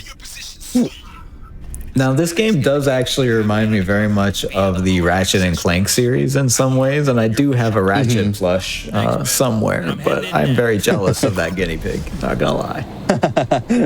Yeah. All right. So this next level that we're doing is very much, I really dislike this level because there are enemies that are really annoying and just constantly trying to mess you up. So our goal is to like destroy these satellites. Oh wow! And as you can see, if you're not fast enough, these enemies will bully you. Yeah, I don't even know what is going on right now. I don't even know what just killed me. I think it seems like there's like snipers or something, almost hit scan like weapons. Yeah, there are food processors up there shooting, which is not making any of this easy.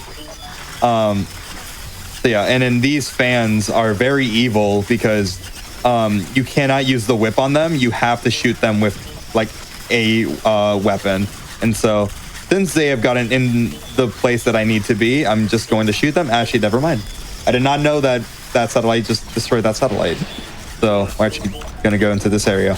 So there is an invisible wall here normally that blocks you from like, doing some awesome parkour that you just saw. But if you use Mooch at the right time, you're able to just kind of not make that wall appear for some reason. And so that's why we were able to kind of not deal with that invisible wall. All right, this is going to be our final vending machine since we are very low on everything, basically. And yeah. Chat makes a really good point. I'm sorry. Since this is a Disney property, this could technically be in a Kingdom Hearts game. It could, yeah. I could use some help here. Like, how do I that is a really good point. I don't know if they have another sequel planned. I think Kingdom Hearts 3 took a little while to come out, but Disney, if you're watching, there's a world for guinea pigs in your game. Very true. Very true. Once you do that, awesome. Also, these are the scientists. We met them in chip production, but if you remember, we like skipped that entire level. Basically, we saved them, but they didn't know who we were. They just heard our voice, and so that's why us talking into that intercom, we're able to talk to the scientists without any worry. It won't be intercepted. You are such a worrier. So yeah, this final part of the run is kind of just interesting. We do basically everything we've done, like all the glitches we've done before, just in a different way. And so the way I think about it, at least like when like you're learning this game, is if you can do everything beforehand decently, everything in the like final chapter is just what you did already, but a little bit easier. And so right now I'm currently making a any percent tutorial with like 3 different types of levels. So like, you just bought the game. I am used to the movement. How about I learn some tricks, etc., etc. And so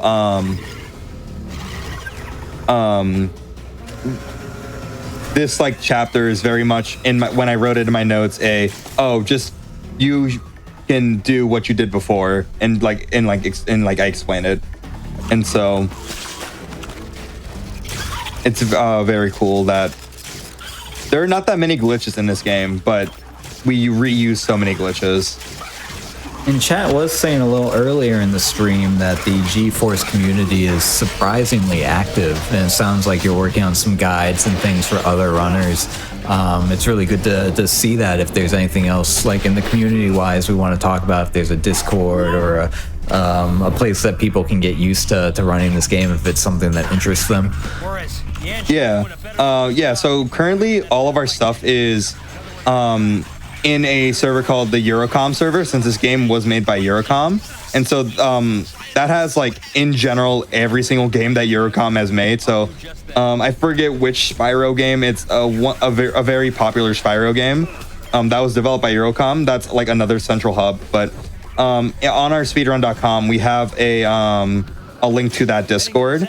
And so that's gonna be a primary way. Our speedrun.com is gonna be our primary hub for everything in terms of like, oh, if you want to learn this run, where do I begin and all that. So yeah, right. Yeah. And you mentioned how the community is thriving, which is very true because I consider the past year of this game a renaissance. We discovered around like 15 minutes worth of content that we skipped that was applied to the world record. So we lowered the world record from a 114 to a 100 in the past like year. Just because we were able to discover so many new glitches and all that. And I'll definitely like talk about it during shoutouts, but it wouldn't be possible without the entire community and just everything that everyone in that community does. Wow, there is so much going on. So many missiles. All right, these headphones are very annoying, and I'm just going to kill them at this point. All right, here we're gonna do another duplication.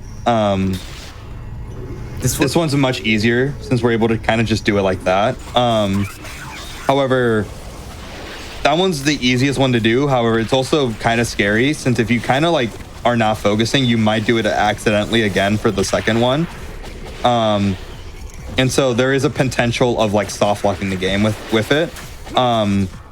But it's not that big of a deal since you can duplicate it 3 times and it'll like kind of like loop back. And so if like it's very like I've done it in a run before and I was like, oh no, what do I do? And I just had to duplicate that power cord 3 times, which was not very fun to think about, especially since I was on a PB pace. But yeah, awesome. So now we're at the end of this level. We have one more level with Darwin, and then we'll have our official final level that I won't spoil yet. The whole ending of this game is very much a big plot twist that I really love. Okay. All right. So yeah. I know the movie has a plot twist. I'm interested to see how the game differs. Yeah. All right. So this is the satellite that controls everything. So now our goal is to shut it down. This is where hopefully our mission ends. We'll have to see how true that statement is. So yeah, this involves us going into these individual rooms to basically fly Moosh into the satellite area to remove power cores to lower that satellite so that we're able to access it, so that we're able to deactivate it ourselves. And so that's our first part of this mission. Oop, don't kill me. I want to kill you. Oh no. There we go. I like how they just kind of hop around and taunt you. Like, yeah. I remember when I first played this game as a child, those enemies scared me so much because like they deal so much damage and they just intimidate you so much. I want to know how they make the CDs, like how they sharpen their CDs, like where that comes from. Yeah, that is a very good question in terms of the lore. Saber made a lot of decisions that are very questionable. Like, why do you put teeth on a waffle iron? Why do you? I don't know.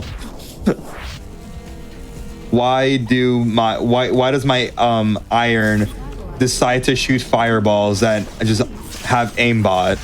Like, I feel like these decisions were something that we could have skipped. Could you really call yourself a special agent if the waffle makers and stuff didn't have aimbot? They gotta make it a challenge for you. That is true. Do the enemies function differently in Special Agent versus like on Easy? Do they not, hit you as easily, or is it just you can take a lot more? The enemies act the same in all modes. It's just the amount of damage they deal. And also the amount of health. That's the main differences with enemies. Thankfully, they don't do like a secret attack on Special Agent. That would be much more scary to like, oh, I have to now remember, oh, maybe the CD players throw their CDs at us. Looks like it's showtime. Chat's saying it's an American appliance design. Everything can and should be a gun.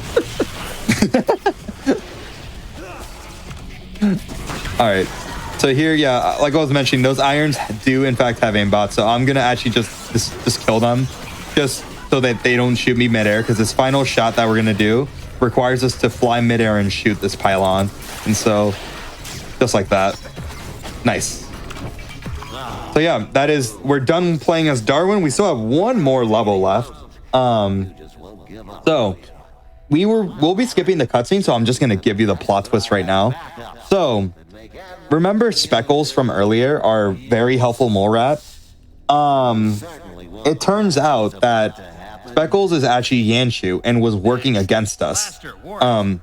So going into like the computer core from earlier and hacking into it, we actually put in a virus that just made the enemies more aggressive.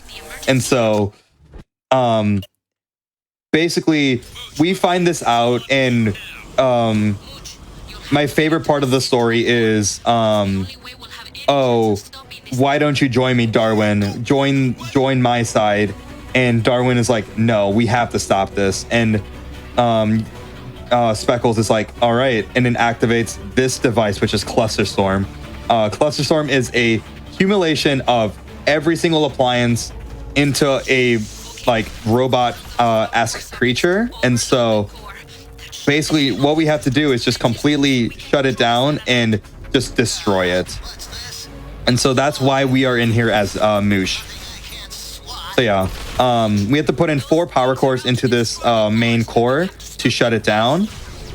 And once it's shut down, that will be time. And so we have 2 in right now. So yeah, and I have to be careful in here because I have these like those time bombs that do deal a lot of damage, and so I have to be decently careful because I do respawn from the very beginning. All right, we have 1 more power core left, and then we will be calling time. So just got to destroy these bombs, and then time will be coming up in 3, 2, 1, and time. GG's. Awesome. Well, as we watch the ending cutscene, assuming there is one, credits, whatever it is that pops up, why don't you take a couple of minutes, tell everyone about where they can find you if you stream. We talked a little bit about the Discord, any shout outs. You mentioned you have a couple of those, anything and everything. Yeah. Flame for towels. Now is the time to talk about stuff. Perfect. Yeah, so you can find me on twitch.tv/ad129sr. I'm trying to stream regularly. I'm now fully settled into my college dorm. Like I mentioned at the beginning of my introduction, I quite literally started classes today, but I will be trying to stream as much as I can. I stream a bunch of stuff. I stream this game. I stream Banjo-Tooie, which is my other main game, and just a variety of content. And yeah, I like I mentioned earlier as well, I'm making a tutorial of GeForce. You can find that on my YouTube, which is just ad129. I'll be posting it occasionally, and all that. You can join our Discord for GeForce. It's a link in our speedrun.com.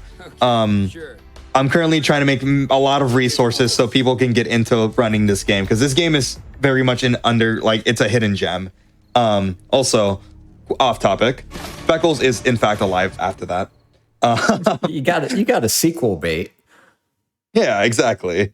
And then like you mentioned, and like I've been mentioning, I do have this run for Flame Fatales September 7th at 6 p.m. Central Standard Time. And I do have those 2 incentives. If you want to see Special Agent ran again, there is an incentive for it for me to play on Special Agent. And then also that dev room of just how the devs made this game. So yeah, that's going to be happening September 7th. But yeah, that has been GeForce, and I hope you enjoyed. And what happens? It says save game, but you're on the hardest difficulty. Yes. There's no open world or anything. What is it asking you to save for? It shows your progress. It shows, you completed it. You can keep this file, I guess. Cool. I figured I'd ask. Why not? that is, yeah. With that, and now, we had credits, but now we just have the guinea pigs, which is still good. With that, we will go to a quick break. First off, thank you so much for showcasing that. That was a lot of fun. We're gonna do a quick break, and then when we come back, we're gonna do Jazzpunk Glitchless with Osmorn, and we are actually gonna end the show with a very special surprise. So you're not gonna want to go anywhere. Stick with us, but we'll be right back in just a few minutes.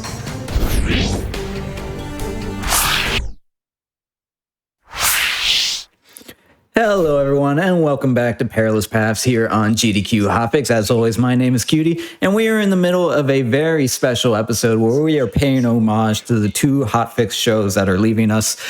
First and foremost, we had the finale for As Seen on TV last week, and then we are going to have an epic finale of Awfully Silly right after this at the end of the show. Not at the end of the show, but right after this. And that is going to be showcasing fan favorites as voted by you, the viewers. So you're definitely going to want to stick around for that. But we have our last run of the evening of what we are doing, which is Awfully Silly Secret Agent games. We have Jazzpunk Glitchless with Osmorn, and then we are going to have a very special little surprise at the end of the show. So definitely stick around.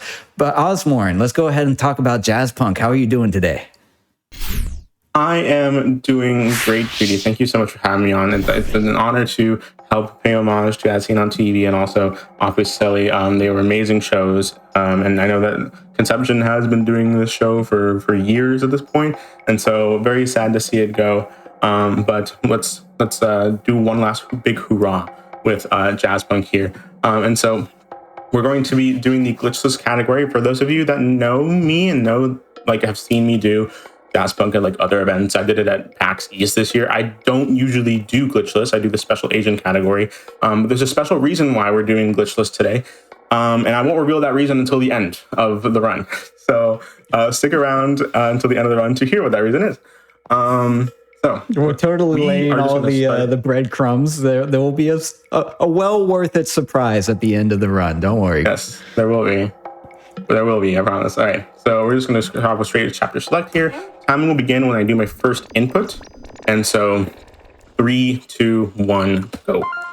So in Jazzpunk, you play as a secret agent by the name of Polylink. We're going to talk to that box real quick. He's going to talk back. He's fine. Don't worry about it. And we're going to be sent on several missions by the director. We're going to read some magazines here real quick, just for fun. All right. And now we're going to go into the director's office. He's going to send us on a few missions here. That's just rude. Come on. Basically, that's just okay. Very mature review, director. Okay, yeah, that's the director. He's going to send us on several missions. First and foremost, we're going to go to the Soviet console. We need to infiltrate the Soviet console to get a little piece of data that we need to find from the console that's in there.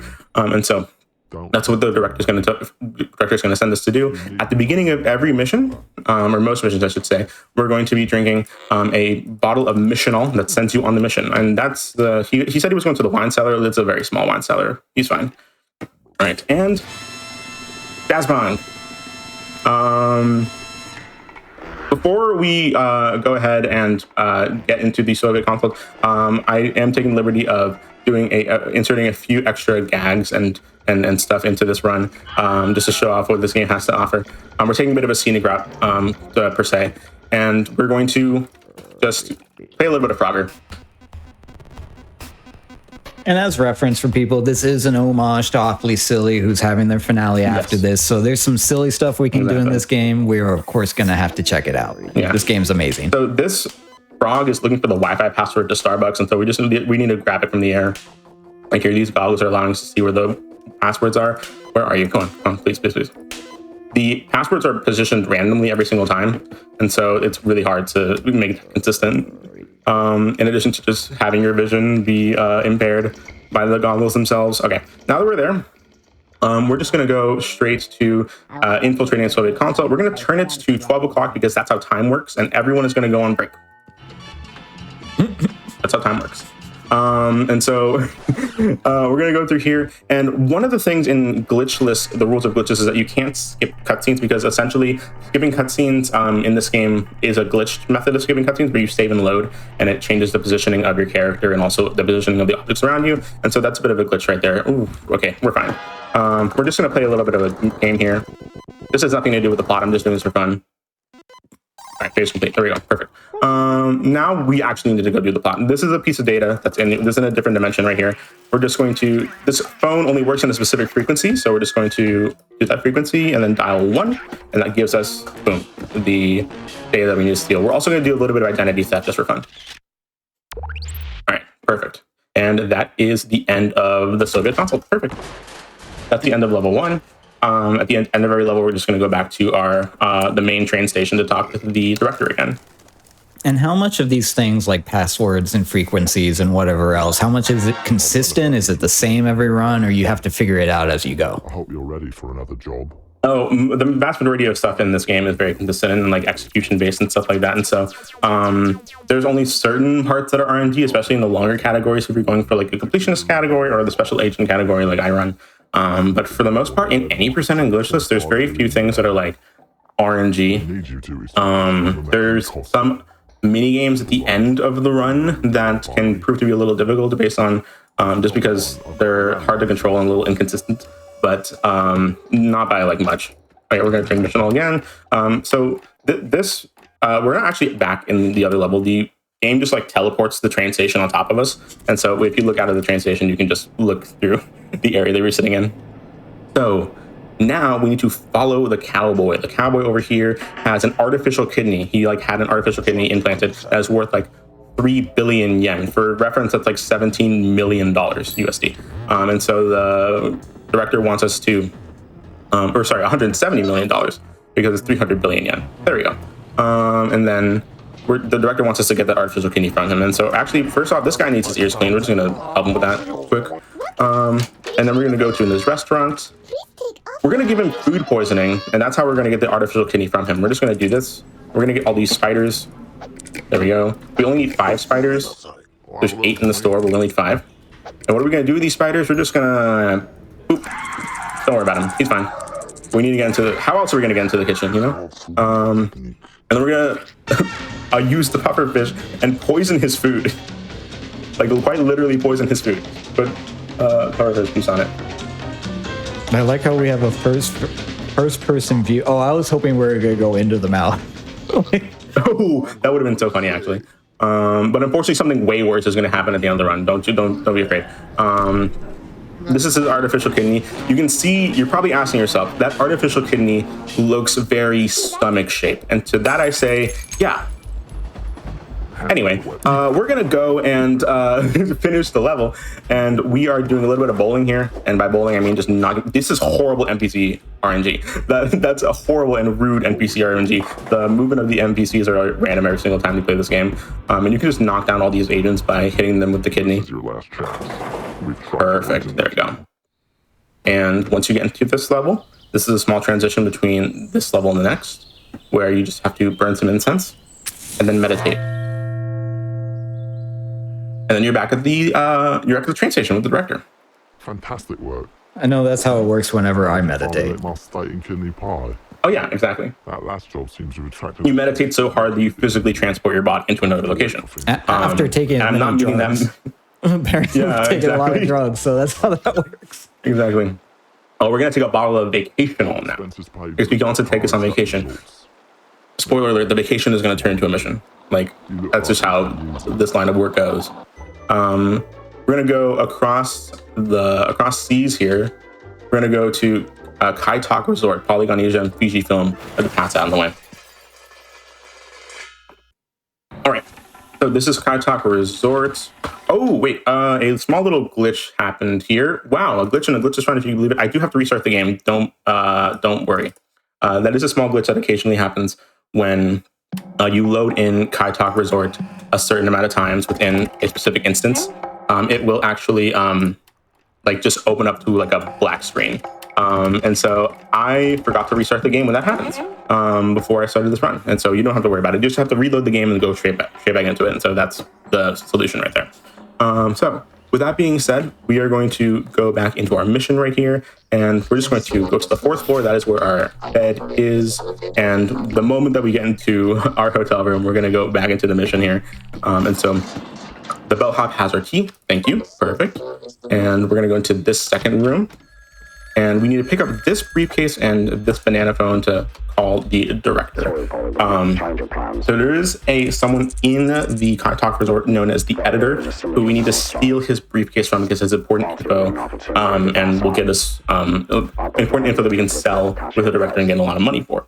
And so what we need to do is take that briefcase and swap it out with the director so that he gets confused, or the editor so he gets confused. And so to do that, we're going to like disguise ourselves in a wonderful disguise. We're going to like put on a wig and makeup. The only thing about it is that the game does not care how well you put the makeup on. So we're just going to, perfect. Is that how you put on lipstick? I think so, right? On the eyeball? Yeah, exactly. On the eyeball, exactly. And this guy's gonna bother us, but I actually don't care what he's saying. We can also just like smooch. And smooch. I'm gonna smooch. We don't have to do that in the run. I just wanted to put it in there. We're gonna swap the briefcases. He's going to introduce himself as the editor, and then once we take his card, he's gonna come over and we need to give us a wonderful drink. A cocktail for the pretty lass. Compliments of the lady in red. Thank you so much, Lady in Red. I am sure that nothing bad is going to happen to us within the next 5 seconds, especially with good luck kiss. Yes. All right. And oh no! Who could have seen this coming? The editor was evil? Oh, come on. That's a shame. I was really rooting for him. I like how they just appear out of nowhere to like stand over your unconscious body. They're like this, hey. Exactly. Yeah. How's it going? Yeah, this game does that a lot where it's just like something just comes out of nowhere as part of the joke, and I absolutely love it. So now we wake up in the editor's room, and we're just someone is calling for us over there. We need to meet up with a conspiracy theorist. Where does a conspiracy theorist normally live? Well, he lives underneath the pool of the resort, as one does. And so we're just gonna go here. Before we talk to the conspiracy theorist, though, we're actually just we need to return our video to Blockbuster as a responsible tape owner. All right. And we're going to talk to this guy. This cutscene does take a little bit. You actually don't need to do this in most categories. In this one, you do. There's a way to skip this, but of course it's glitched, and we are doing a glitchless run. But also, like, I love watching this cutscene. He thinks that that there's like a chip in our tooth, and so he's gonna forcefully take it out because he thinks people are listening to us. And he is unfortunately not wrong, because there is a giant chip on our tooth, and that's the biggest tooth in the world. And it's just a very funny cutscene overall, and I like being able to show it off. We need to sit down and hear some intense news. And you can also read this magazine. That's like you're right outside of its hitbox, so you can just pick it up like that. But yeah, how you feeling, cutie? I'm feeling good. I mean, I'm a little traumatized by the tooth, but okay. It is. And he doesn't know any concept of personal space. It's fine. So he wants us to do something that almost makes zero sense. He wants us to kill the pig, but the pig is a mechanical pig, and so how are we going to kill a mechanical pig with a guitar? And so, where's the mechanical pig? Hey, we had guinea pigs in the last run. This is close enough. I'll take it. That's close enough, right? Right? Okay, here he is. Boom. You just hit him. And then there's a QR code. I've never tried to see where the QR code leads. I'm going to be so honest. I'm going to Google it. And then if you... And then if you go to the end of the pig, and if you cook the pig, it'll lead you to this area called the wet works. This is a transition between this level and the next. If you are sensitive to flashing lights, I will recommend that you look away for like a minute. I'll tell you when it's good to look back. Okay, the QR code has some text. It just displays some stuff. I have no idea what the text means because I've never played the game, but it looks like random gibberish to me. That's fair. That's fair. All right, perfect. I'm sure it might be like an ARG situation where it's like you have to unlock the code. I've never tried. For some reason, I've never taken the time to do it. But in Wet Works, we have a little bit of a maze here to go through. There's a bit of extra stuff that you can do around the maze, but we're just gonna go straight there. Get through. All right, and this is the end. Come on, perfect. And this is going to lead us back over to the train station. We'll meet up with the director again and go straight into the last level, which is the bachelor pad. You are free to look back. The flashing lights warning is over. So yeah. And now, as you can see, The assistant is a cardboard cutout, and the director is also a cardboard cutout because they've been kidnapped by the editor. And so we got to this very threatening message from the editor here. This is a nice, I do like these cutscenes in the middle of each level, especially in the longer categories where you're doing a lot more, because it is definitely like a really nice way of relaxing before and like mentally preparing yourself the next level before you have to like start doing a bunch of intense stuff over and over again. And so I do appreciate that. A lot of people might not like some downtime, but I do like it personally. There's unfortunately no way to skip these cutscenes even though it's glitched. I found as a runner, I recently started running Ninja Gaiden Ragebound, and it has no downtime in like an hour and a half run. So whenever a game has like cutscenes, even to be able to just drink some water or something, like as a runner, that to me is very important. It really is. Like just get a little water red. And so we don't need to do this, but we are faking being an exterminator so that we can get into this hotel or into the bachelor pad. I'm just going to be responsible and like actually kill the termites. Where did the last one go? I should hear a ding in my room, in my ear, that I killed all of them, and the ding hasn't come. And I'm wondering where the last one is. If it's anywhere. Here it is. Perfect. And we're also just going to play a little game. You also don't have to do this. I just feel like doing it. I just love this game. I like to get the crab here. This controls horribly, by the way. It controls as horribly as it looks. Okay, come on. I believe in you. Oh, did it work? It did work. No, I lost it. No. That feels authentic to me. I got it back. Yay. Okay, there we go. Perfect. You cannot pick up the crab, but it's a satisfaction that matters. We're just going to take this, and there's the director. He's kidnapped and put into this vat. Quick, look behind you. Whoa! The crab. That's not the same crab that I took out of the tank, though. It'd be funny if it was, though. There's like, the more you take out of the tank, the more that appear behind you. So there's like a small crab army. Funny. That is really funny. Go back a bit. So right now, the editor has a baseball bat, and he says we need to like pay reparations. And he said he's going to challenge us to a game of sport. I want everyone in chat to guess what game of sport he's talking about. What could he possibly be challenging us to right now? I know the answer to this, so I'll sit out. Yeah. If it could, like, he has a baseball bat, so like we could like very easily figure it out. So, but actually he's going to challenge us to a few things, but I want you to guess what the first thing is going to be. We have a bunch of crab emotes in chat. Yeah. There's even a dancing nice. Beautiful. If you guess mini golf, you are correct, and you get 100 points. Points don't mean anything. And so we're gonna go through. He says there's no foul play, and then he immediately cheats by levitating the ball into the hole. But I'm just going to brush past that for the sake of the speedrun. We have to wait for him to grab this. Perfect. And we are going to use. This is how we play golf. I do not recommend this as an effective mini golf strategy in real life, but it definitely works here. I will say that. Perfect. While we're waiting for the second hole, we're just going to feed our mermaid real quick. As you do. Always remember, always remember to feed your mermaids, please. Yeah. All right. So here's the second hole. There is a way to do this hole as a hole-in-one, but I don't know it, and more often than not, it wastes time. If you spend too much time setting it up, you'll lose more time than if you were to just do 2 hits. And so, obviously, we're losing this first challenge because the director is cheating. Thankfully, the other 2 challenges that he's going to ask us to do aren't as unfair. But this one's a soccer ball, by the way. Get you down, Polly Blank. Perfect. Come on. There we go. Nice. All right. Please follow me and let us begin the gauntlet. All right. Now we gotta wait for him to come up here so we can move to the next rooftop, because he owns 3 rooftops. I don't know where he got that money. I don't know what he does, but he edits, right? He edits. Yeah, he edits. But editors don't make that much cash. I know I'm friends with editors. They're not rolling 3 rooftop amounts of cash. Depends what you edit. I don't know. That's fair.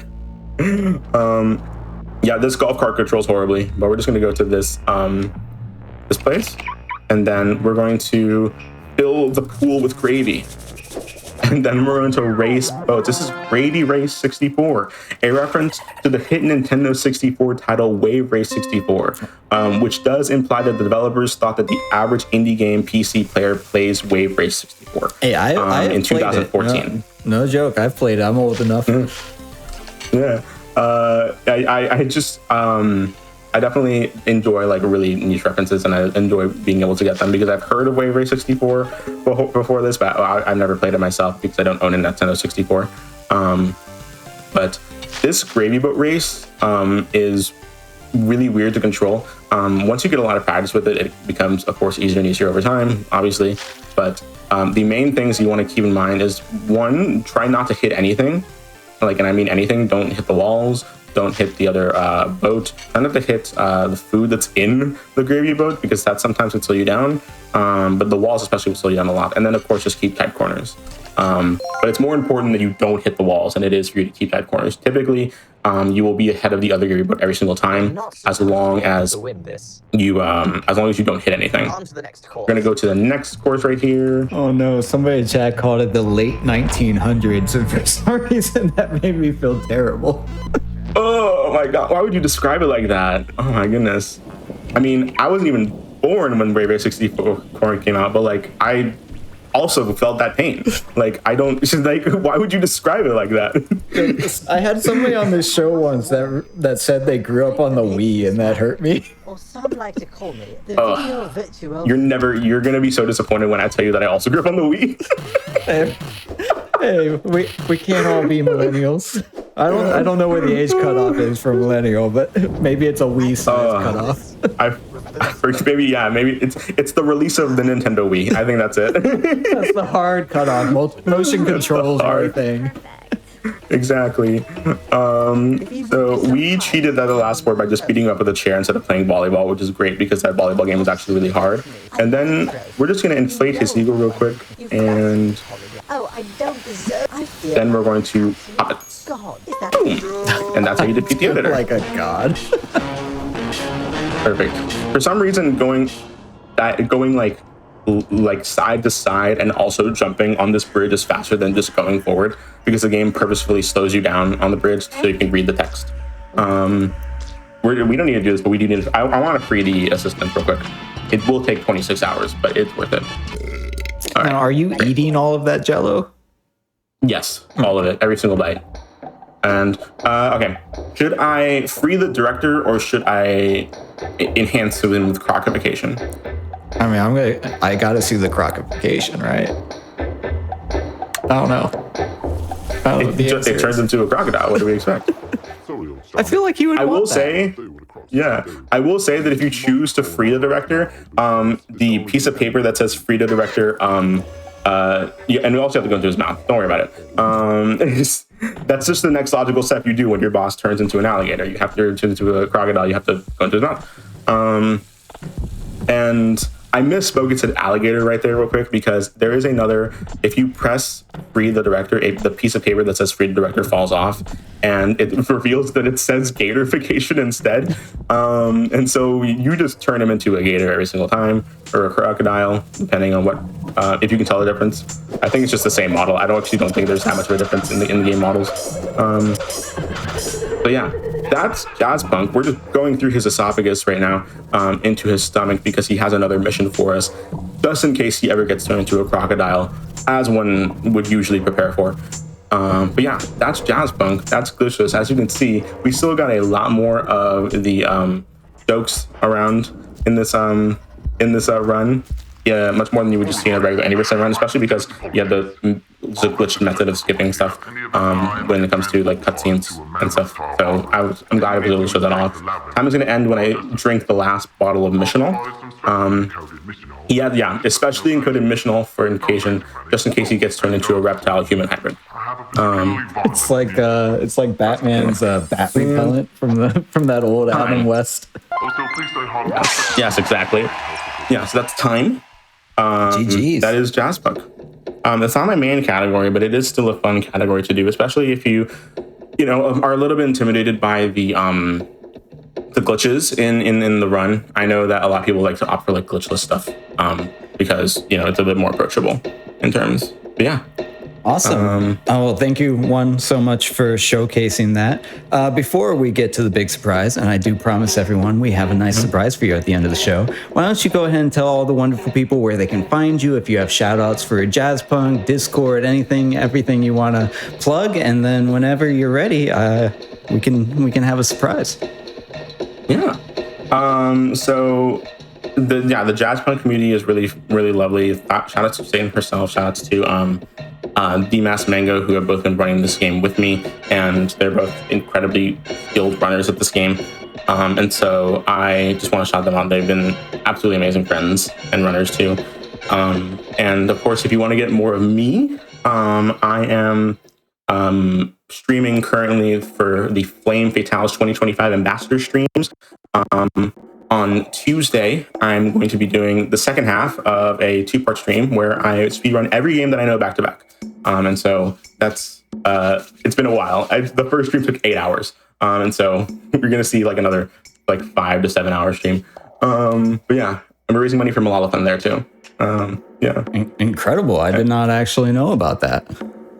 Yeah, it's an honor. Thank you to the folks over at Flame Fatales for choosing me to be one of the ambassadors. And it's been a very successful campaign.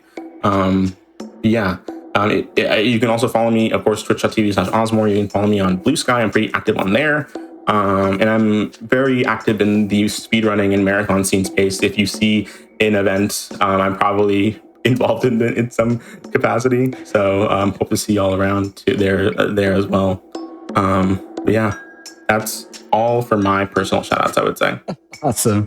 Well, that's it for us here at Perilous Paths and our homage to Awfully Silly and As Seen on TV. But as promised, there is a bit of a surprise, and it does not involve cake. I'm sorry. So if we want to go ahead and share, with everyone out there, our little thing that we've been alluding to and why we did glitchless today for Jazzpunk, go ahead and do it.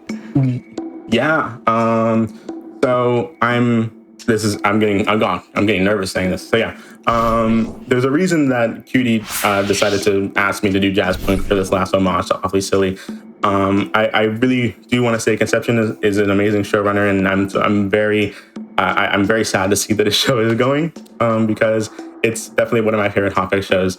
And so you're probably wondering, well, what's going to happen to that slot? What's going to be shown at 10 p.m. every other Monday? And that is me. I'm actually going to be the next one of the next GDQ Hotfix showrunners, and the folks at GDQ Hotfix have given me my own show to host, and it's going to be called The Scenic Route, and it is a show all about glitchless runs, no major glitches runs, or just runs that naturally have little to no glitches in them. As a bit of a small personal plug, I host a marathon all over the same concept, and so I'm very happy to bring that idea here to GDQ Hotfix and bring a show for all of you every other week, 10 p.m. starting after Perilous Paths, starting to September 22nd is my first show date, and I'm really, really excited to just show off all that I have to offer with that show, all the different ideas that I have, and bring something good that people are gonna really love and enjoy. And I'm hoping that y'all will love it. And I'm hoping that I will fill Conception's shoes adequately and taking over his time slot. And it's gonna be a really hard legacy to follow, but I'm hoping that y'all like the new show. And I'm very, very excited to bring it to you. That's every other Monday at 10 p.m. So first show is September 22nd. Please show all the love. I would love to see y'all in chat there. And I'm so excited for for what the future will bring in GDQ Hotfix for me for however long the show will last. I'll keep doing it until I can't do it anymore. So thank you so much to the folks at GDQ Hotfix for having me. It really means the world. That's right, chat. Oz is my new show partner. Are you not entertained? Huzzah! Before that, I do want to give one last shout out to As Seen on TV and Awfully Silly, which are, as mentioned, leaving the Hotfix airways. Nicole had me on as a runner when I was very much still new to the speedrunning scene, something I'll be always thankful for. And Conception has been on for, I think, 4 something years, doing an incredible job. And it was a privilege and an honor to share, a Hotfix night with an absolute legend like Conception.